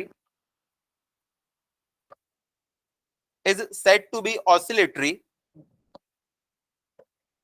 motion if it moves back and forth. If it moves back and forth. Back and fourth, अगर वो पीछे जाता है फिर सामने जाता है, back and fourth, इसी को आगे टू एंड फ्रो मोशन कहा गया। ब्रैकेट में लिख लेना to and fro, to and fro. Actually क्या है, ये टू एंड फ्रॉम है, इसको टू एंड फ्रो कहा जाने लगा, to and fro. Bracket close करके लिखना अबाउट अ फिक्स्ड पॉइंट, एक फिक्स पॉइंट के अबाउट ही ये ऐसा कार्यक्रम चल रहा है। Fixed point after regular interval of time, after regular interval of time, after regular interval of time. ठीक है, अब इसके नीचे स्टार पॉइंट लिख लेना। अच्छा देखो, ये पेंडुलम है, ये ऐसे से मूव कर रहा है, तो क्या ये ऑसिलेटरी मोशन है? हाँ, ऑसिलेटरी मोशन है। ये टू एंड फ्रो मोशन कर रहा है, एक फिक्स्ड पॉइंट के अबाउट ये ऐसे से मूव कर रहा है, तो ये टू एंड फ्रो मोशन है। लेकिन अगर ये ऐसे ऐसे ऐसे मूव करने लगे तो आप क्या वर्ड यूज कर सकते हो इसके लिए? ये क्या कर रहा है? वाइब्रेट करने लग गया। तो ऑसिलेटरी मोशन अगर बहुत फास्ट हो जाते हैं तो उसी को हम क्या कहते हैं? वाइब्रेशन कहते हैं। जैसे अगर मैं बोलूंगा कि ये वाइब्रेट कर रहा है, तो आप बोलोगे क्या वाइब्रेट कर रहा है? ये तो हिल रहा है सर, वाइब्रेट कहां कर रहा है? ठीक है, तो लिखिएगा star point, very fast oscillatory motion is known as vibration. तो वाइब्रेशन एक ऑसिलेटरी मोशन ही है, लेकिन बहुत फास्ट है, बहुत फास्ट। इसके एग्जाम्पल्स लिख लेना। अच्छा, वाइब्रेशन को की एग्जाम्पल बताओ। वो अलग टाइप का वाइब्रेशन है, वो ऑसिलेटरी वाइब्रेशन नहीं रहता, वो अलग टाइप का वाइब्रेशन रहता है। हाँ, स्ट्रिंग। अच्छा, गिटार कभी देखा है आप लोगों ने? उसकी जो स्ट्रिंग रहती है उसको कभी ध्यान से देखना, वो बहुत स्पीड में ऐसे से मूव करती है, तो एक मीन पोजीशन से बार बार ऊपर नीचे हो रही, तो वो वाइब्रेशन कहलाएगा। ठीक है, एग्जाम्पल लिख लीजिए। जैसे ऑसिलेटरी मोशन के अंतर्गत लिखे ना हम लोगों ने, तो पेंडुलम ऑफ वॉल क्लॉक ये तो लिख चुके हैं, ये लिख लो स्ट्रिंग ऑफ गिटार, इसका एग्जाम्पल हो जाएगा string of guitar, string of guitar. और मास सस्पेंडेड टू स्प्रिंग, ये भी लिख लो, mass suspended to spring, mass suspended to spring. ये देखो, हमने ना ऊपर छत से एक ऐसी स्प्रिंग लटका के रखी, यहां पे एक मैंने मास लटका के रखा, ये आराम से रखा हुआ था। अब मैंने क्या किया, इसको थोड़ा सा और नीचे खींचा, और जैसे ही छोड़ूंगा तो क्या होगा? ये ऊपर जाएगा, और क्या यहीं रुक जाएगा? नहीं, ये ना इसके भी ऊपर निकल जाएगा, फिर नीचे आएगा, ऐसे ऐसे ऐसे ऐसे ही चलता रहेगा, और बहुत फास्ट ही होता रहेगा। ठीक है, तो एक मीन पोजीशन से ये बार बार क्रॉस कर रहा है इसको, तो ये भी कैसा होगा? एक ऑसिलेटरी मोशन होगा। अगर यही बहुत फास्ट हो गया तो इसको भी हम क्या कह सकते हैं? वाइब्रेशन। पर जनरली ये उतना फास्ट होता नहीं है, नॉर्मली आप इसको नेकेड आई से देख सकते हो, तो ये हमारा ऑसिलेटरी मोशन होगा। ठीक है, लिखिएगा आगे, सिंपल हार्मोनिक मोशन। तो आ गया वो पल जिसका आपको इंतजार था, सिंपल हार्मोनिक मोशन आ गया है। इसकी डेफिनेशन पूछता है, सिंपल हार्मोनिक मोशन, सिंपल का मतलब हमको पता है, मोशन का भी मतलब हमको पता है, कि बीच में हार्मोनिक जो घुस गया ना, इसका मतलब हमको समझना है। ठीक है, हारमोनियम वाला नहीं है, हार्मोनिक लिखिएगा। तो देखो, हम लोग ना सारे मोशन जो पढ़ रहे हैं ना, वो पीरियडिक मोशन पढ़ रहे हैं। जिसकी भी डेफिनेशन पूछेगा ना, तो आप स्टार्टिंग में ये लिखना, it is a type of periodic motion. ठीक है, लिखिएगा, it is a type of periodic motion in विच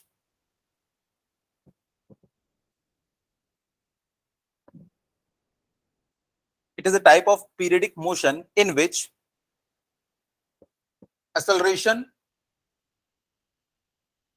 और ब्रैकेट में लिख लेना फोर्स, ब्रैकेट में लिख लेना फोर्स, क्योंकि जहां जहां असलरेशन है वहां वहां पे फोर्स है। Force is equal to mass into acceleration.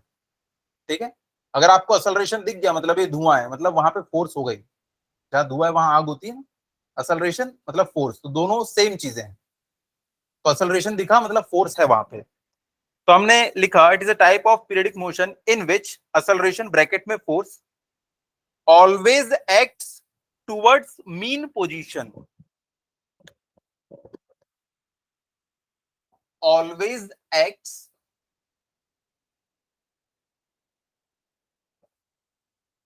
always acts towards mean position.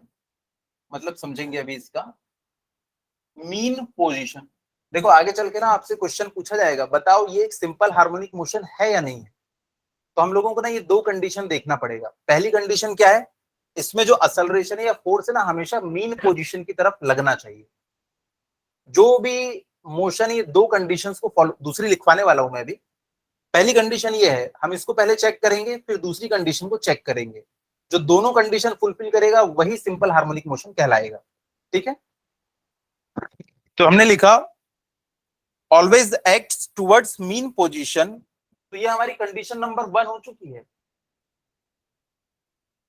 And is proportional to displacement from mean position, and is proportional proportional to displacement, proportional to displacement from mean position, mean position, mean position।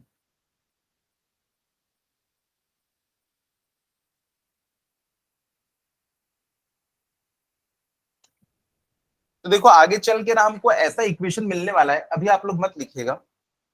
जैसे force is equals to, ये हमको जैसे मिल जाएगा minus of for example के Y. तो यहां पे देखो ये जो माइनस सिंबल है ये हमको क्या बताता है कि डिस्प्लेसमेंट और फोर्स की डायरेक्शन हमेशा अपोजिट।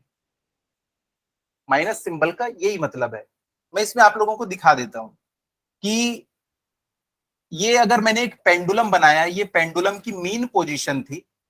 पेंडुलम या तो इस तरफ जा सकता है या तो पेंडुलम इधर जा सकता है। अगर पेंडुलम इस तरफ को गया है तो मैं बोलूंगा इसकी डायरेक्शन क्या है, पॉजिटिव है। वाई से हम डिस्प्लेसमेंट बताते हैं।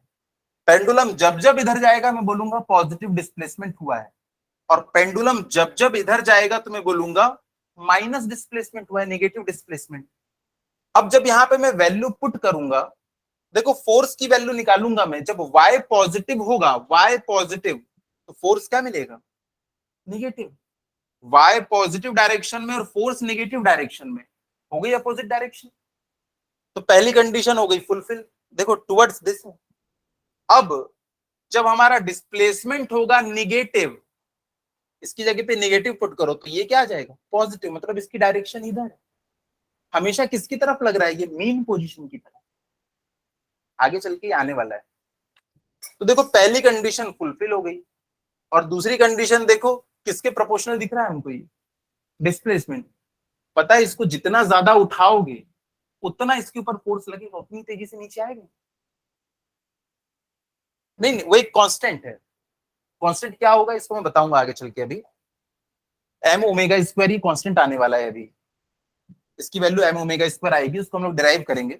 पर एक बात बताओ, इसको जितना उठाऊंगा इसके ऊपर उतना ज्यादा फोर्स लगेगा ना, उतनी स्पीड से मूव करेगा ये। तो दूसरी चीज भी फुलफिल हो गई कि जो फोर्स या acceleration it is proportional to displacement from mean position.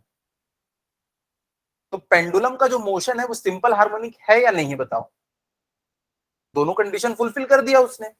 पहली कंडीशन क्या थी, फोर्स या असलरेशन हमेशा मीन पोजीशन की तरफ लगना था। जब डिस्प्लेसमेंट इधर है ना, यहाँ पुट करके देखो आपको नेगेटिव वैल्यू मिलेगी, मतलब असलरेशन या फोर्स की डायरेक्शन इधर है। जब डिस्प्लेसमेंट नेगेटिव पुट करोगे तो फोर्स आएगा पॉजिटिव, मतलब इस डायरेक्शन में। तो हमेशा वो इसी की तरफ लग रहा है। आप भी जानते हो पेंडुलम को हमेशा वो मीन पोजीशन में लाने की कोशिश करता है।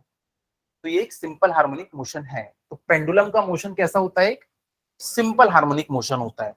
तो आगे चल के हम लोग ऐसे ही क्रॉस चेक करेंगे, दोनों कंडीशंस अगर फुलफिल हुई तो सिंपल हार्मोनिक मोशन है, अदरवाइज नहीं। ठीक है, लिखिएगा। It is a type of periodic motion in which acceleration या force always acts towards mean position and is proportional to displacement from mean position. Full stop. Next line में लिखना, it is represented by harmonic functions. It is represented by harmonic functions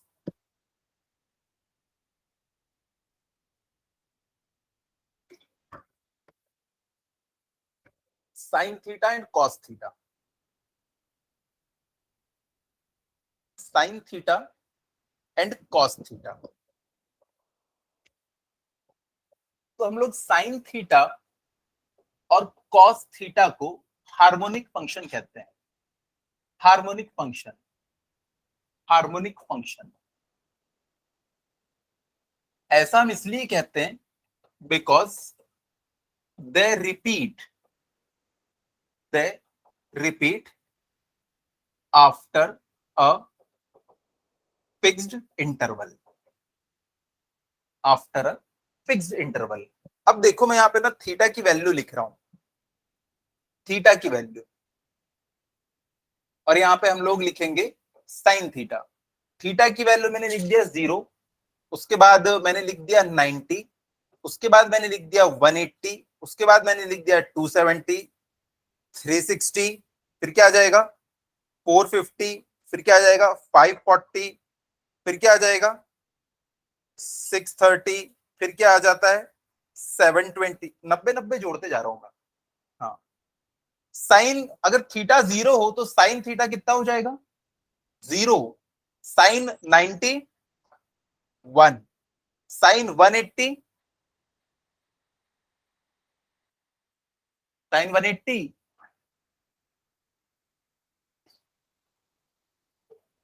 0, sine 270 -1, sine 360 0। देखो क्या होता है, यहां पे 0 है, यहां पे 90 है, यहां पे 180 है, यहां पे 270 है, तो यही क्या बन जाता है 360। तो 0 और 360 पे वैल्यू क्या हो जाती है सेम। अब फिर से आपने 90 जोड़ा तो ये क्या बन गया 450, यानी 90 टाइप बन गई। तो वैल्यू कितनी आ जाएगी अगली 1। अगला 90 जोड़ोगे तो ये क्या बन जाएगा 450 का 540, और वैल्यू किसके बराबर हो जाएगी 180 के बराबर। 0, फिर -1, फिर 0। अब इसको ध्यान से देखो, 0 1 0 -1, फिर से 0 आ गया। तो ये इसके बाद खुद को रिपीट करना शुरू कर दिया। इसके बाद देखो फिर से 0 1 0 -1, इसके बाद ये फिर से खुद को रिपीट करना शुरू कर दिया। तो ऐसे सारे फंक्शंस जो एक फिक्स्ड इंटरवल ऑफ टाइम के बाद खुद को रिपीट करना शुरू कर देते।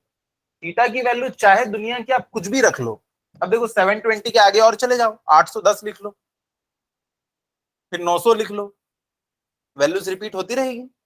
तो ऐसे सारे फंक्शन जो एक फिक्स इंटरवल टाइम के बाद खुद को रिपीट करते हैं वो क्या कहलाते हैं हार्मोनिक फंक्शंस कहलाते हैं। और हमारा ये जो सिस्टम है ना ये भी खुद को रिपीट कर रहा है, तो इसे भी हम लोग क्या कहेंगे सिंपल हार्मोनिक फंक्शन कहेंगे। साइन थीटा के टर्म्स में कॉस थीटा के टर्म्स में हम लोग अभी पूरा रिलेशन निकालने वाले हैं। ठीक है, तो लिख लीजिए, क्या मैंने लिखवा दिया, it is represented by harmonic function sine theta and cos theta. Next time में लिख लेना कैसे रिप्रेजेंट करेंगे हम इसको, ऐसे रिप्रेजेंट करेंगे y is equals to a sine theta और y is equals to a cos theta, ऐसे हम लोग रिप्रेजेंट किया करेंगे। लेकिन ऐसा सपना हमें क्यों आया ऐसे रिप्रेजेंट करने का वो देखते हैं अभी, कि हमने ऐसा क्यों रिप्रेजेंट ऐसे करते हैं ये बताया मैंने आपको, क्यों करते हैं वो अभी हम देखने वाले हैं। हो गया।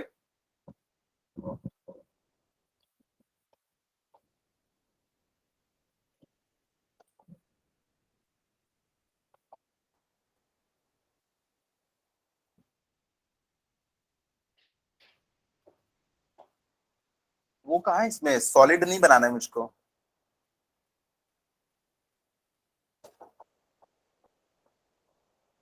चलो ऐसी हाथ से ही बना लेते हैं कि एक मेरे पास में ना कोई पार्टिकल था, वो पार्टिकल एक सर्कुलर मोशन करना चाह रहा है। वो पार्टिकल जो है एक ए रेडियस के सर्कल में, ये है वो पार्टिकल मेरा। ये पार्टिकल जो है ना एक सर्कुलर मोशन करना चाह रहा है। अच्छी बात है। अब मैंने क्या किया, यहां पे मैंने बना दिया एक हॉरिजॉन्टल डायामीटर और एक क्या बना दिया, वर्टिकल डायामीटर। तो आपको अब ये चार क्वाड्रेंट्स दिख रहे होंगे। देखो सर्कुलर मोशन को हम लोग कैसे ना थीटा वीटा इसमें इंट्रोड्यूस करने वाले हैं, वो देखो। अगर ये पार्टिकल यहां होता तो इसकी पोजीशन क्या होती, 0 डिग्री। तो इसकी पोजीशन क्या होती, 0 डिग्री। तो मैं लिख देता हूं यहां पे 0 डिग्री। अगर वो यहां होता तो उसकी पोजीशन क्या होती, 90 डिग्री। लेकिन यहाँ पे हम सारा कार्यक्रम किसमें करने वाले हैं, रेडियन में। तो आपको रेडियन में कन्वर्ट करना आना चाहिए। 180 को ना पाई बोला जाता है, तो 90 को क्या बोला जाएगा, पाई/2।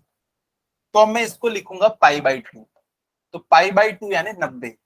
180 कितना हो जाएगा, पाई हो जाएगा। ये कितना हो जाएगा, कितना हो जाएगा ये, पाई/2। देखो ये 1 पाई/2, 2 पाई/2, 3 पाई/2, 4 पाई/2। देखो ये 1 पाई/2, 2 पाई/2, अगला क्या है 3 पाई/2। ये क्या हो जाएगा, 4 पाई/2 कट जाएगा और फाइनली क्या बचेगा, 2 पाई। 2 पाई। तो हम रेडियन में बताया करेंगे एक कंप्लीट सर्कल कितने रेडियन का होता है, 360 डिग्री। और 360 डिग्री को हम कितना रेडियन कहते हैं, 2 पाई रेडियन कहते हैं। ये चीज याद रखना। 180 डिग्री पाई, तो 360 डिग्री 2 पाई। तो एक कंप्लीट सर्कल होता है कितने का, 2 पाई का। तो मैं सारी चीजें ना यहाँ पे पाई/2, 3 पाई/2 ऐसे ही बोलूंगा, आप लोग इसको याद रखना। तो ये हमारा एक पॉइंट था। अब देखो मैं क्या कर रहा हूं इसमें, इस पर्टिकुलर पॉइंट पे इसका यहां पे एक प्रोजेक्शन मैंने ले लिया। इसका एक प्रोजेक्शन मैंने यहां पे ले लिया कि अगर ये पॉइंट का प्रोजेक्शन मैं यहां पे लूं, इस पॉइंट को मैंने नाम दे दिया कोई पी पॉइंट। और इस पॉइंट का आप देखो ना, यहां से अगर मैं लाइट मारूंगा तो इसकी परछाई कहां बनेगी, यहीं पे बनेगी ना शैडो। अगर मैं ऊपर से लाइट मारूंगा तो इसकी परछाई कहां बनेगी, यहां पे बनेगी। ये एक पॉइंट है क्यू। और इस पर्टिकुलर टाइम पे इसने ये जो एंगल बनाया है ना, इस एंगल को मैंने क्या नाम दे दिया है, थीटा नाम दे दिया है। एक थीटा एंगल पे ये था। अब मैंने आपको पहले ये हिंट दे दिया है कि ये जो है ना इस डायरेक्शन में मूव करने वाला है। ये पहले से मैंने आपको बता दिया है। थोड़ी देर के बाद जब ये हमारा पॉइंट है, इस पॉइंट को नाम दे दिया हमने एस। ये वाला पॉइंट जब यहां पहुंच जाएगा तो बताओ ये पी वाला पॉइंट ऊपर जाएगा या नीचे जाएगा या वहीं रहेगा, ऊपर जाएगा। क्योंकि देखो जैसे ये वाला पॉइंट यहां पहुंचा, ये देखो ये वहां पहुंचा, यहां से मैंने ये प्रोजेक्शन लिया, पॉइंट पी यहां पहुंच चुका है और पॉइंट क्यू पीछे आ चुका है। अब जब ये वाला पॉइंट यहां पहुंचेगा तो पॉइंट पी भी पता है यहीं पहुंच चुका होगा। जैसे ये वाला पॉइंट यहां पहुंचा तो पॉइंट पी भी यहीं पहुंच गया। अब ये वाला पॉइंट यहां पहुंच गया, इसको यहां से जोड़ो, यहां पे प्रोजेक्शन लो, अब पॉइंट पी यहां है। तो पॉइंट हमारा पॉइंट एस गोल गोल घूम रहा है, लेकिन पॉइंट पी कैसे मूव कर रहा है, ऊपर नीचे। लीनियर मोशन है इसका, हमें दिख रहा है लीनियर, हमें दिख रहा है वो लीनियर, लेकिन वो सिंपल हार्मोनिक निकलेगा। अभी ऊपर जाएगा फिर नीचे भी तो आएगा। इस पॉइंट के अबाउट देखो, अभी ऊपर जा रहा है, जब ये वाला पॉइंट घूम के यहां पहुंचेगा, ये देखो इसका प्रोजेक्शन वर्टिकल डायमीटर पे यही तो आएगा। यहां पे आ गया पॉइंट पी, तो पॉइंट पी ऊपर जा रहा है फिर नीचे आ रहा है, फिर ऊपर जा रहा है फिर नीचे आ रहा है। पॉइंट पी ऐसे ही मूव कर रहा है। इस पर्टिकुलर पॉइंट पे पॉइंट क्यू यहां था, जब हमारा ये पॉइंट यहां पहुंच गया तो पॉइंट क्यू यहां पहुंच गया। जब हमारा पॉइंट घूम के यहां आया तो पॉइंट क्यू पता है यहां पहुंच गया। पी ऐसे ऐसे मूव कर रहा है और क्यू ऐसे ऐसे मूव कर रहा है। तो पी और क्यू दोनों कैसा मोशन कर रहे हैं? Simple harmonic. एक फिक्स्ड टाइम इंटरवल के बाद ना रिपीट कर रहे हैं वो खुद को। एक पॉइंट है बीच में, ये पॉइंट ओ, जिसके अबाउट वो खुद को रिपीट कर रहे हैं। ये मोशन कैसा हो गया? Simple harmonic motion.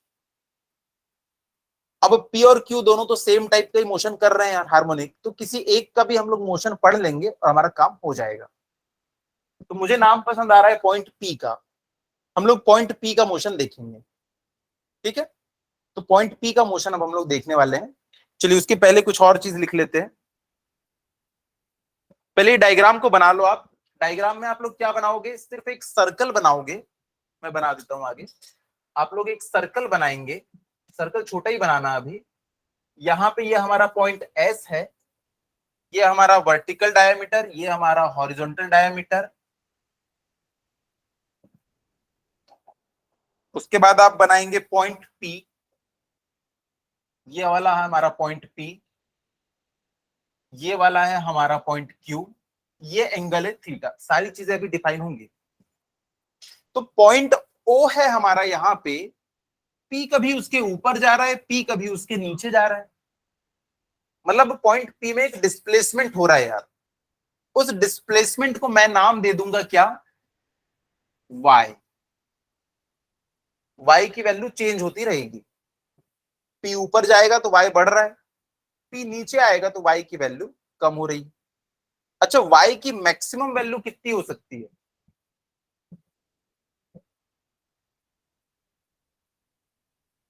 इस सर्कल की रेडियस ए है, वाई की मैक्सिमम वैल्यू क्या हो सकती है? ए।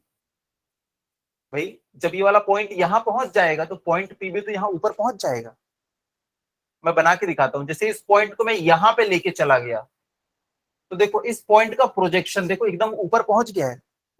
जब ये पॉइंट यहां आएगा तो पॉइंट पी भी ऊपर पहुंच जाएगा। तो आप लोगों ने बिल्कुल सही बताया कि y की मैक्सिमम वैल्यू क्या हो सकती है? a। और y की मिनिमम वैल्यू क्या हो सकती है?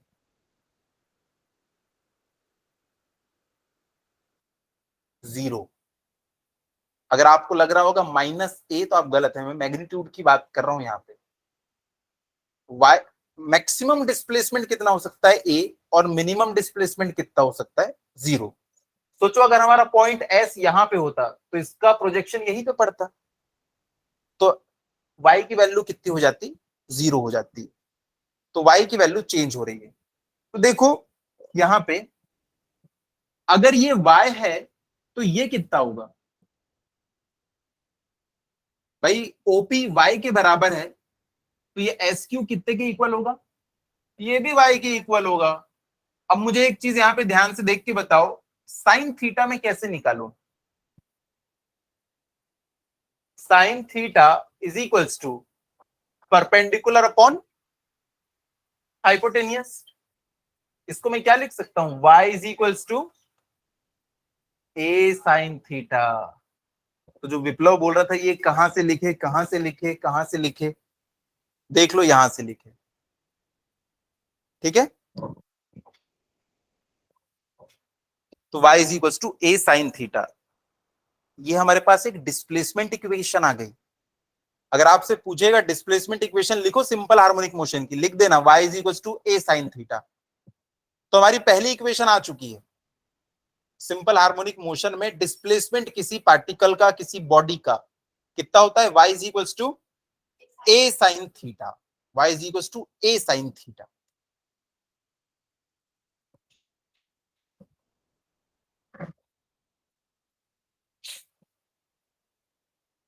ठीक है, उसके बाद एक चीज आप और लिख सकते हैं। अच्छा, स्पीड का आप लोगों ने फॉर्मूला लिखा था बहुत पहले। स्पीड, स्पीड का फॉर्मूला क्या होता था? Distance upon time. Linear speed is equals to linear distance upon time. Linear चल रहा था यहां पे। अगर मैं आपसे बोलूं एंगुलर स्पीड, एंगुलर स्पीड, तो इसका फॉर्मूला क्या हो जाएगा? Angular distance. भाई थीटा एंगुलर डिस्टेंस कवर किया, तो angular distance upon time. Angular speed को हम किससे रिप्रेजेंट करते हैं? ओमेगा से। लीनियर स्पीड को v से, इसको किससे डिनोट करते हैं? ओमेगा से। एंगल कितना कवर करेगा? थीटा। टाइम कितना लेगा उसके लिए? t। तो यहां से हमको एक और चीज पता चल गई, theta is equals to omega T. आगे चल के थीटा की जगह में यही लिखने वाला हूं। पता है ऐसा क्यों? क्योंकि आगे चल के हमको ना टाइम की जरूरत पड़ेगी, तो टाइम यहीं से आ सकता है। कई बात समझ में आ गई? ये पॉइंट ना हमारा यहाँ फिक्स नहीं है, ये कंटिन्यूअसली मूव कर रहा है, और जब ये मूव कर रहा है तो कुछ ना कुछ इसकी एंगुलर स्पीड होगी। अभी पंखे की एंगुलर स्पीड कुछ और है, फैन की स्पीड बढ़ा दो, उसकी एंगुलर स्पीड बढ़ जाएगी। तो यहां से तो मैं ऐसा भी लिख सकता हूं, y is equals to A sine omega T. तो आगे चल के मैं ऐसा ही लिखा करूंगा, और इसके बाद आगे चल के जिम्मेदारी हो जाएगी दो लोगों की क्लास में, एक यश और एक विप्लव। जहां जहां आपको ए साइन ओमेगा टी दिखे, आप मुझे याद दिला देना, सर इसकी जगह वाई लिख दो। इतना लंबा चौड़ा हम बार बार नहीं लिखा करेंगे ना। बोलना सर वो डिस्प्लेसमेंट इक्वेशन दिख रही है मुझे, वाई लिख दो ए साइन ओमेगा टी की जगह। याद दिलाओगे? ठीक।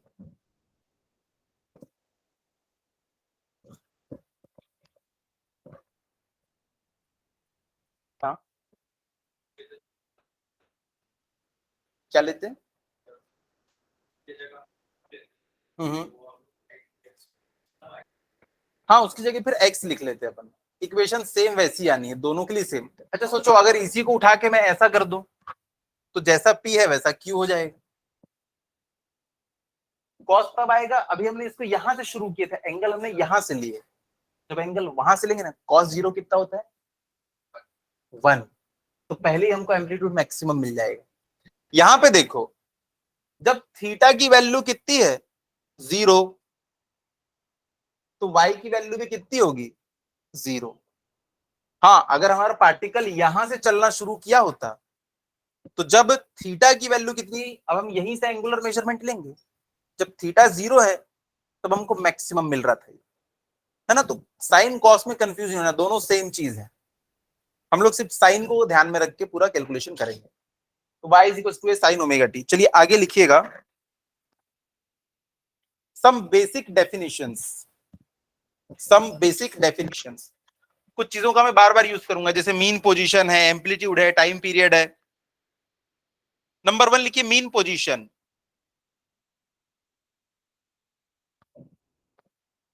मीन पोजीशन किसको कहेंगे? कॉपी में ऐसे लिखोगे एग्जाम में, सर वो जो बीच में है वो मीन पोजीशन है? नहीं। चलिए लिखिए, लिखिए। हमको मोशन करते रहना है, रुकना नहीं है। रुकेगा तो जहां आएगा वो मीन पोजीशन। भाई वो तो सबसे ऊपर भी जाना चाह रही है, तभी तो वहां पहुंच रही है। लिखो, टाइम नहीं है अभी। The point eight which the point eight विच अच्छा एक बात बताओ, मीन पोजीशन पे डिस्प्लेसमेंट कितना हो जाता है? 0। तो फोर्स कितना हो जाएगा? 0। तो ऐसा पॉइंट जिसपे ना मीन फोर्स, फोर्स, एक्सेलरेशन सब कुछ 0 हो जाते हैं ना, वही पॉइंट क्या कहलाता है? मीन पोजीशन कहलाता है। ये हमेशा इसको मीन पोजीशन पे लाने की कोशिश करते हैं, लिखा था मैंने। जब मीन पोजीशन पे पहुंच जाएंगे तो कहां जाएंगे? 0 हो जाएंगे। तो वो वाला पॉइंट या वो वाली पोजीशन जहां पे फोर्स, एक्सेलरेशन सब 0 हो जाते हैं, वो मीन पोजीशन। लिखिएगा, the point eight which the restoring force on the particle is 0।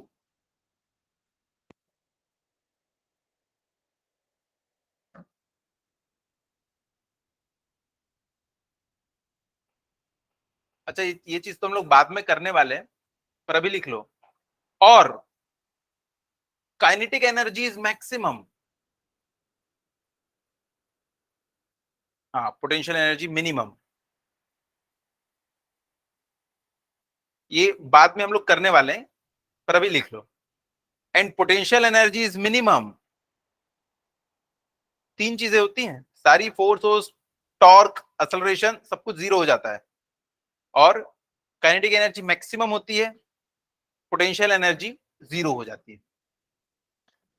Is known as mean position, is known as mean position. Number 2 लिखिएगा, रीस्टोरिंग फोर्स। नंबर 1 लिखिएगा, रीस्टोरिंग फोर्स, डैश करके लिखना। The force acting on particle, the force acting on particle which tends to bring the particle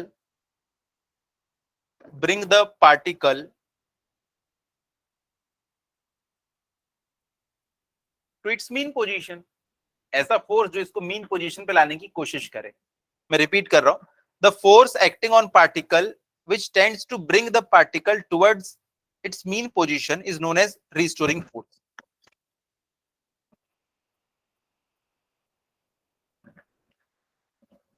इस restoring force की direction किस तरफ होती है?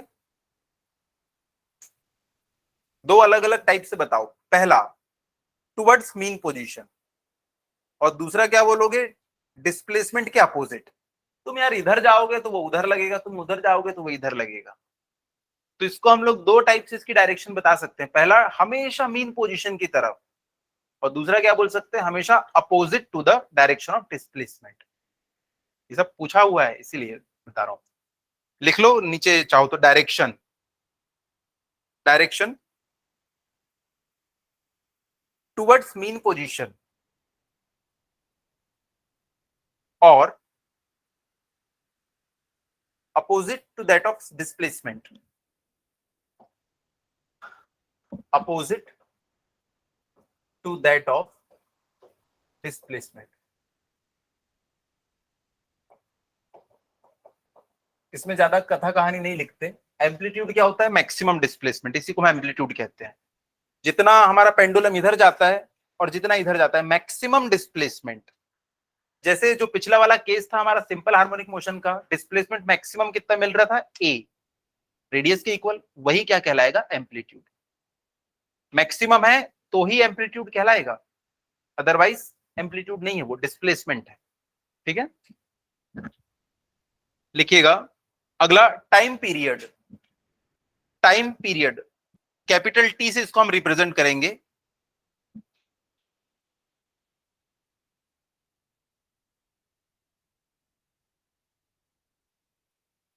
देखिएगा, time taken to repeat the motion, time taken to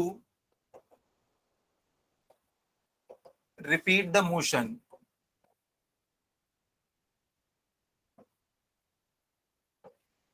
repeat the motion और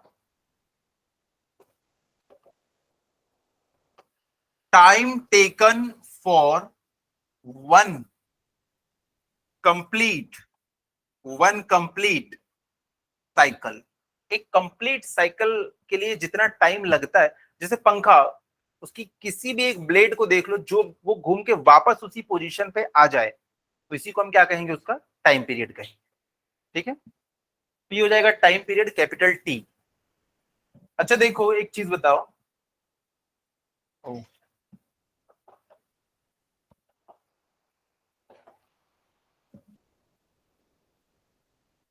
T seconds, T seconds, अगर मैं बोलूं इसमें वन साइकिल कंप्लीट हुआ, वन साइकिल, अगर मैं दोनों साइड टी से डिवाइड कर दूं तो क्या आ जाएगा यहां पे? तो 1 सेकेंड आ जाएगा। 1 सेकेंड 1/t साइकिल। एक सेकेंड में कितने साइकिल कंप्लीट होते हैं? 1/t। यही क्या कहलाता है? उसकी फ्रीक्वेंसी।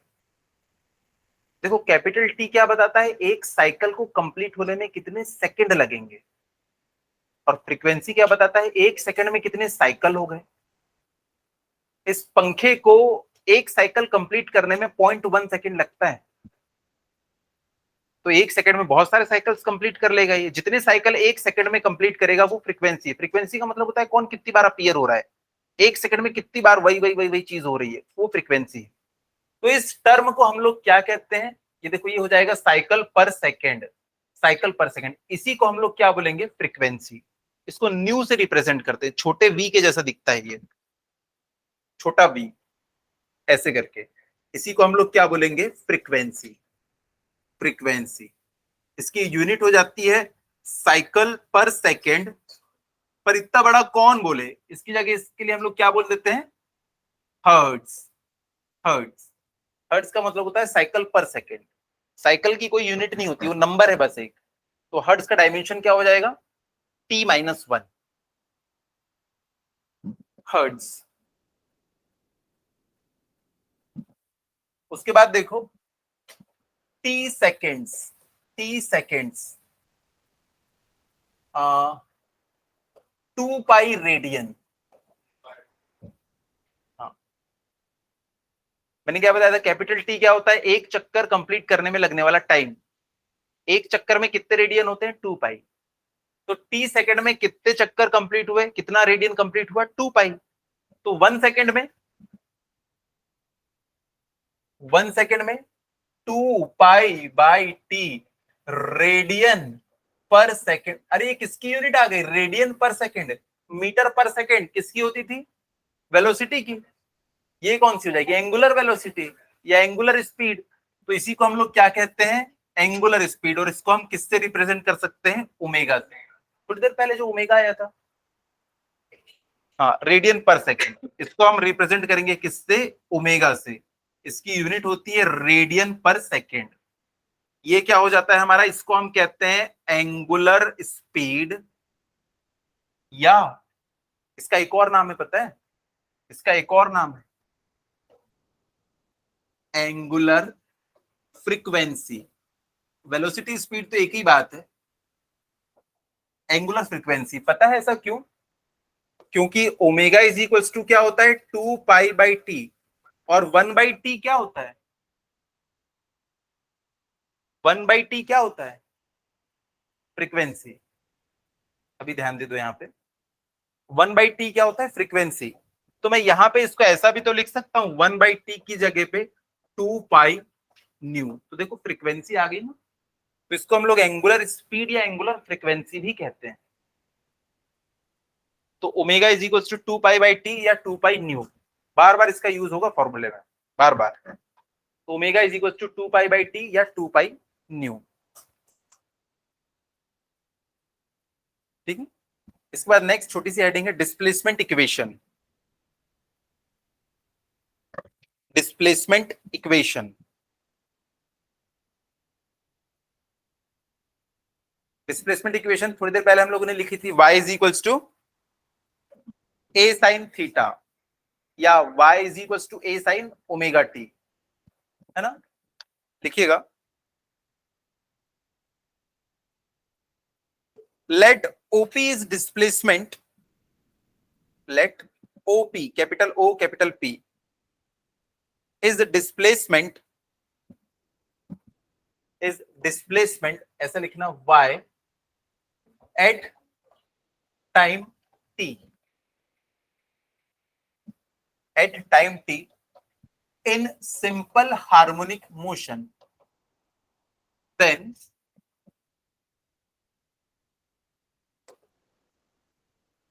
छोटा सा ही डायग्राम बना लो।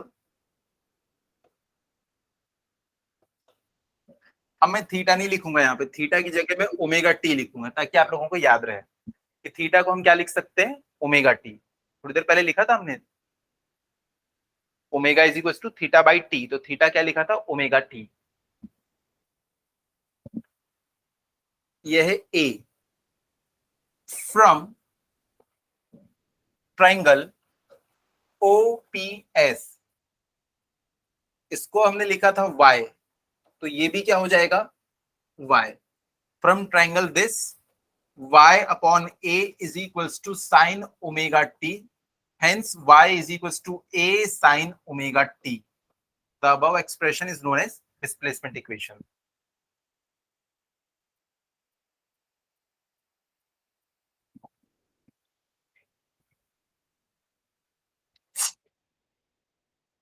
एट टी इक्वल टू 0,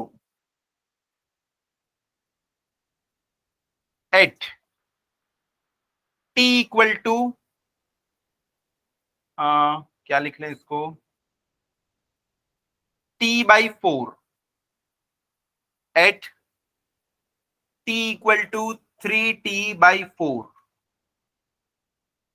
मुझे y की वैल्यू बताओ।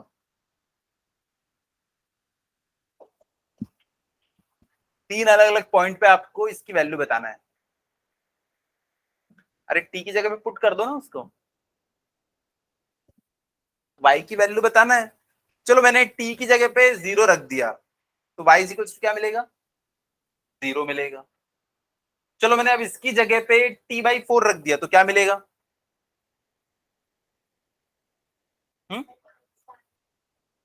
साइन वाइन कुछ नहीं आएगा। ओमेगा को क्या लिख सकते हो आप, ओमेगा को क्या लिख सकते हो, 2π/t। तो यहाँ पे लिखोगे 2π/t और इसी जगह पे t/4, t से t कटने वाला है। देखो देखो क्या आता है, देखो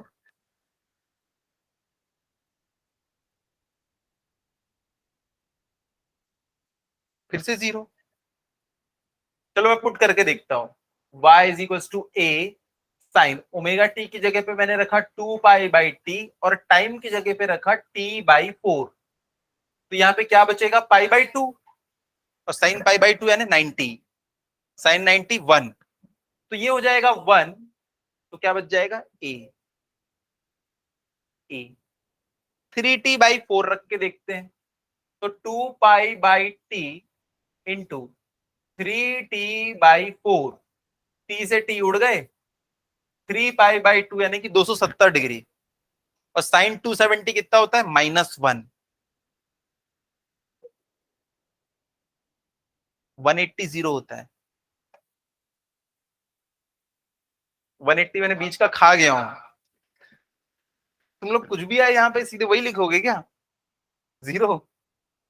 अगर मैंने लिखा होता पाई, मतलब इसको क्या लिखा होता t/2, तब यहाँ पे 0 आता।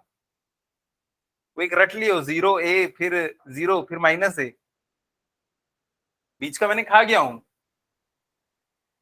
देखो ये 0 है, ये 1t/4 है, फिर 2t/4 आएगा, 3t/4। तो अलग अलग टाइम इंटरवल पे बस इसमें वैल्यू पुट करके निकालना है। यहाँ पे कितना आ जाएगा, ये -a, -a।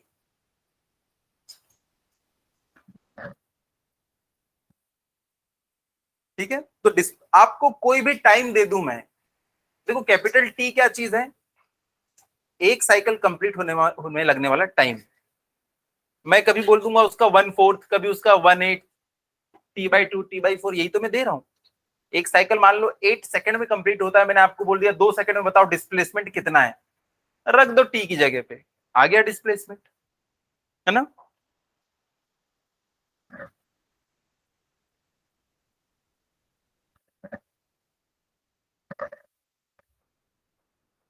क्या हुआ,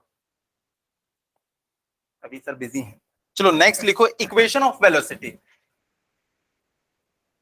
देखो डिस्प्लेसमेंट, डिस्प्लेसमेंट के बाद क्या निकालते हैं, लीनियर मोशन याद करो, डिस्प्लेसमेंट के बाद क्या आया था,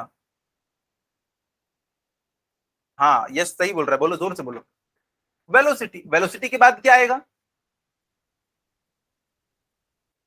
विप्लव क्या आएगा, एक्सेलरेशन, हाँ वही वही एक्सेलरेशन। सबसे पहले आया डिस्प्लेसमेंट, उसके बाद वेलोसिटी, उसके बाद एक्सेलरेशन। तो हम लोग अभी वेलोसिटी निकाल लेते हैं। आपको कुछ याद आ रहा है कि डिस्प्लेसमेंट और वेलोसिटी के बीच में कुछ तो रिलेशन था, क्या रिलेशन था, वहां पे हमने देखा था डिस्प्लेसमेंट अगर इसको एक बार डिफ्रेंशिएट कर दो तो ये क्या बन जाता था, वेलोसिटी। अगर इस वेलोसिटी को एक बार आप डिफ्रेंशिएट कर दो तो ये क्या बन जाता था, एक्सेलरेशन। अरे displacement per unit time velocity, change in velocity per unit time acceleration. तो अभी बच्चों ने डिस्प्लेसमेंट तो निकाल लिया है बाय, उसको टी के टर्म्स में डिफरेंशिएट करोगे और वेलोसिटी पाओगे। तो equation of velocity, equation of velocity लिखिएगा। तो आप लोग जानते हैं displacement, displacement in SHM is given by y is equals to a sin omega t. Therefore, velocity in SHM, velocity in SHM कितनी हो जाएगी? dy by dt. dy by dt इसी को मैं क्या लिख दूंगा? आपको वेलोसिटी लिख दूंगा यार, अब शर्माने की जरूरत नहीं है, आप आराम से लिख सकते हो dy by dt को वेलोसिटी। करो डिफरेंशिएशन। साइन ओमेगा टी, इसका डिफरेंशिएशन क्या होगा?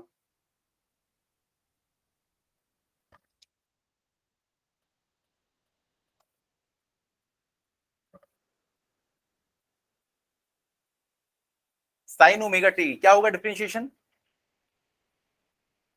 साइन टी का डिफरेंशिएशन होता है। आशुतोष अभी क्लास चालू नहीं हुई है ना, जैसी क्लास चालू होगी फिर सर लिंक भेजेंगे, फिर आप ज्वाइन कीजिएगा। तो देखो dy बाई dt ये हमारी वेलोसिटी। अब मैं आपको डिफरेंशिएशन बताता हूं। अगर साइन थीटा है, इसको आप डिफरेंशिएट करोगे किसके टर्म्स में? मान लो थीटा के टर्म्स में, तो इसका डिफरेंशिएशन क्या आ जाता है? Cos theta.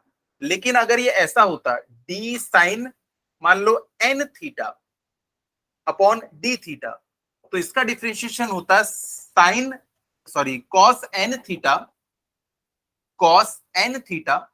फिर यार यहाँ पे थीटा नहीं है इसके जैसे अंदर, तो इस टर्म का आप एक बार और डिफरेंशिएशन करते हो।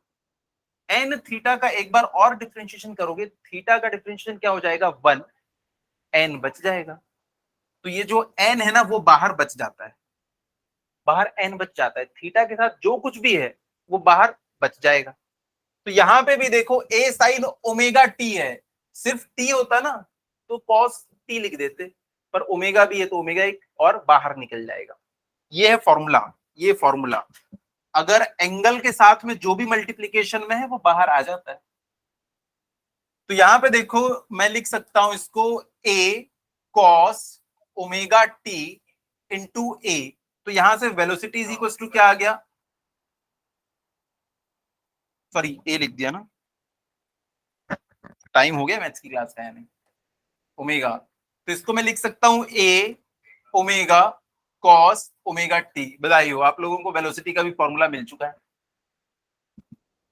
वेलोसिटी का भी फॉर्मूला मिल चुका है। ठीक है,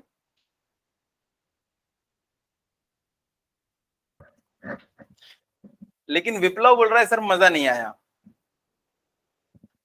इस फॉर्मूले की एक लिमिटेशन है कि आपको मैं बोलूंगा ना जब टाइम 2 सेकंड हुआ है तब वेलोसिटी बताओ, आप बता दोगे। अगर मैं आपको बोलूं कि जब डिस्प्लेसमेंट 1 सेंटीमीटर है तब वेलोसिटी बताओ, तब कैसे बताओगे? इसमें तो डिस्प्लेसमेंट का कोई टर्म ही नहीं है।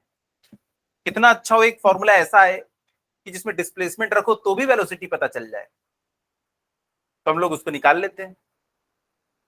क्या यहां तक क्या आप लोगों ने लिख लिया?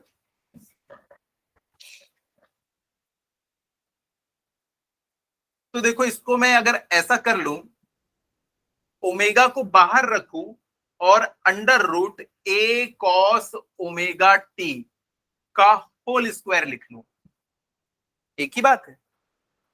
ये स्क्वायर से स्क्वायर रूट कट जाएगा और वापस से हमको यही वाला एक्सप्रेशन मिल जाएगा। इसको मैं और क्या लिख सकता हूं? वी ओमेगा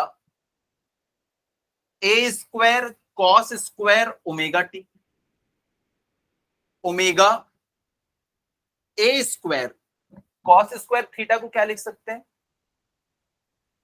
आप लोगों ने पढ़ा होगा sine square theta plus cos square theta is equal to 1। तो कॉस स्क्वायर थीटा को मैं क्या लिख सकता हूं? 1 माइनस साइन स्क्वायर थीटा। उसके बाद जब ये अंदर जाएगा तो v is equal to omega, अंदर में क्या बचा? A square minus A square sine square omega T. तो मैं इसको लिख सकता हूं ए साइन ओमेगा टी का होल स्क्वायर। विप्लव कुछ दिखा? क्या दिखा? किसका फॉर्मूला दिखा? वेलोसिटी में तो कॉस आता है, y is equal to A sine omega T. इसका फॉर्मूला है y क्या होता है? डिस्प्लेसमेंट। तो ए साइन ओमेगा टी की जगह में मैं डिस्प्लेसमेंट लिख लूंगा। तो हमारा वेलोसिटी का फॉर्मूला ना डिस्प्लेसमेंट के टर्म्स में भी आ गया। अब मैं आपको टाइम दूंगा, तो आप वेलोसिटी को निकाल सकते हो, अगर मैं डिस्प्लेसमेंट दूंगा तो भी निकाल सकते हो। तो इस फॉर्मूले को मैं अलग से लिख देता हूं यहां पे, velocity is equals to omega अंदर में A square minus Y square. बहुत बढ़िया।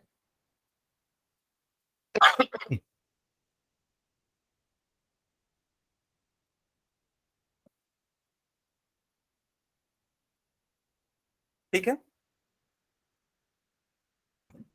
डिस्प्लेसमेंट टाइम के साथ चेंज हो रहा है कि कांस्टेंट है?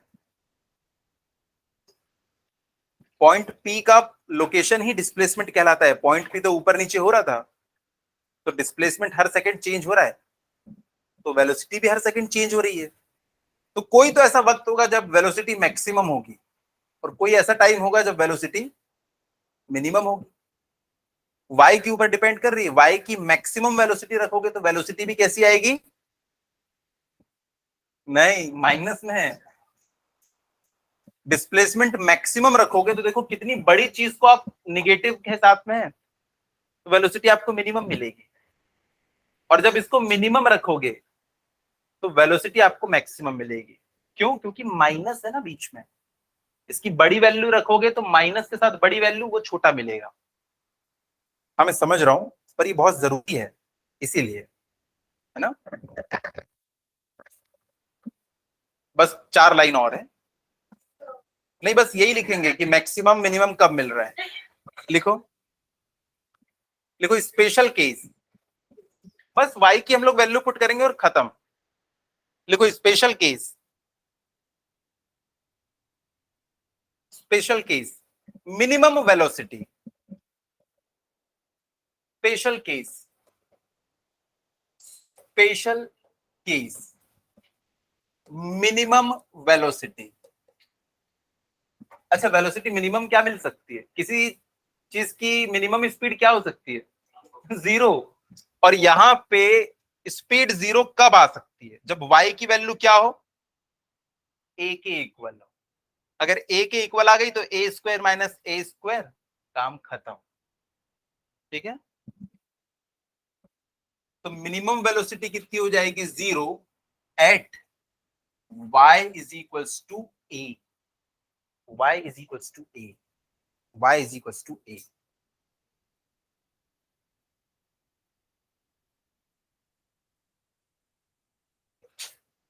और यहां पे हमको क्या मिल रहा है? मैक्सिमम डिस्प्लेसमेंट मिल रहा है।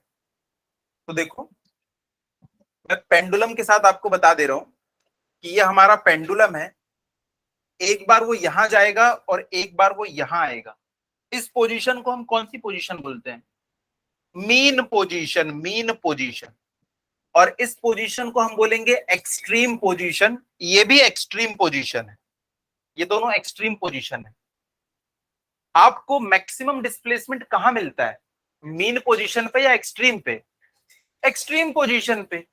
तो एक्सट्रीम पोजीशन पे y इज इक्वल टू ए होता है, तो एक्सट्रीम पोजीशन पे वेलोसिटी क्या होती है? जीरो। ये तो आप भी जानते हो, जब ये इधर से इधर जाएगा रुकेगा तभी तो पीछे आएगा। तो वेलोसिटी हमको जीरो कहां मिलती है? बाद में एक टेबल बनाने वाले हैं हम लोग, उसमें बहुत काम आएगा ये।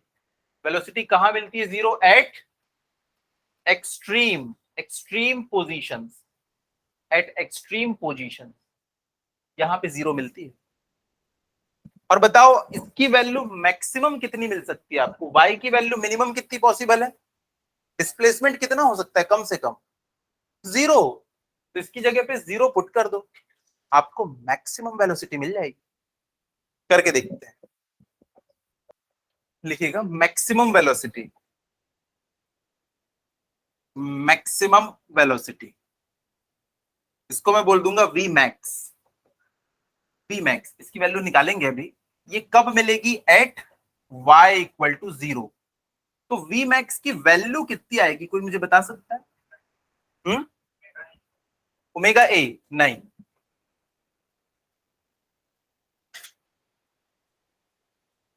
अंडर रूट के अंदर है ए स्क्वायर, बाहर निकलेगा तो प्लस माइनस ए होगा ना।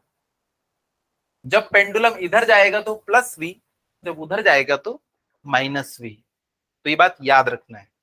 वी मैक्स हमको मिलेगा प्लस माइनस ए ओमेगा। जब हमारा ये उधर जा रहा है ना तो ये ऊपर वाला पॉजिटिव मिलने वाला है, पॉजिटिव ए ओमेगा। इधर जा रहा है ना तो इसकी स्पीड होगी ना, वो होगी ए ओमेगा। जब इधर जा रहा है तब होगी माइनस ये। तो देखो ये ऊपर प्लस है, ये ऊपर, नीचे माइनस है, इधर जाएगा तो माइनस ए ओमेगा। ठीक है भाई, अगर मैं आपको बोल दूं मीन पोजीशन पे हमारा पेंडुलम, उसकी स्पीड इतनी है, बताओ वो लेफ्ट जा रहा है कि राइट? आप बोलोगे सर नेगेटिव है कि पॉजिटिव? मैं बोलूंगा पॉजिटिव। हाँ सर, फिर इधर जा रहा है। नेगेटिव, अच्छा इधर जा रहा है। तो माइनस प्लस का यही सिग्निफिकेंस है, आप उसकी डायरेक्शन ऑफ मूवमेंट बता सकते हैं। ठीक है,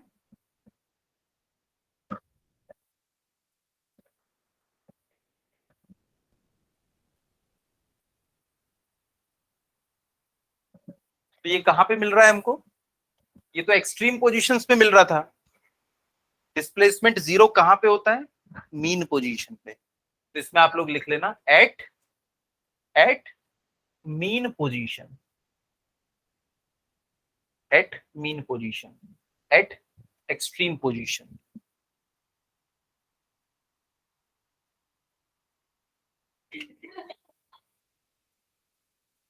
देखो आप लोग तो बैठ के आराम से पढ़ रहे हो ना, मैं खड़े होके जब से कंटिन्यू बोल रहा हूँ, घूम रहा हूँ। हाँ, तो मैं नहीं थका तो आपको बिल्कुल नहीं थकना चाहिए।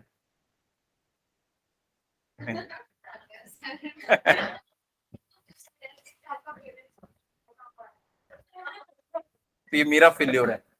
अगर आपका साइंस सब्जेक्ट आपका फेवरेट नहीं तो ये आपकी टीचर का फेल्योर होता है। चलो अगला टॉपिक है हमारा,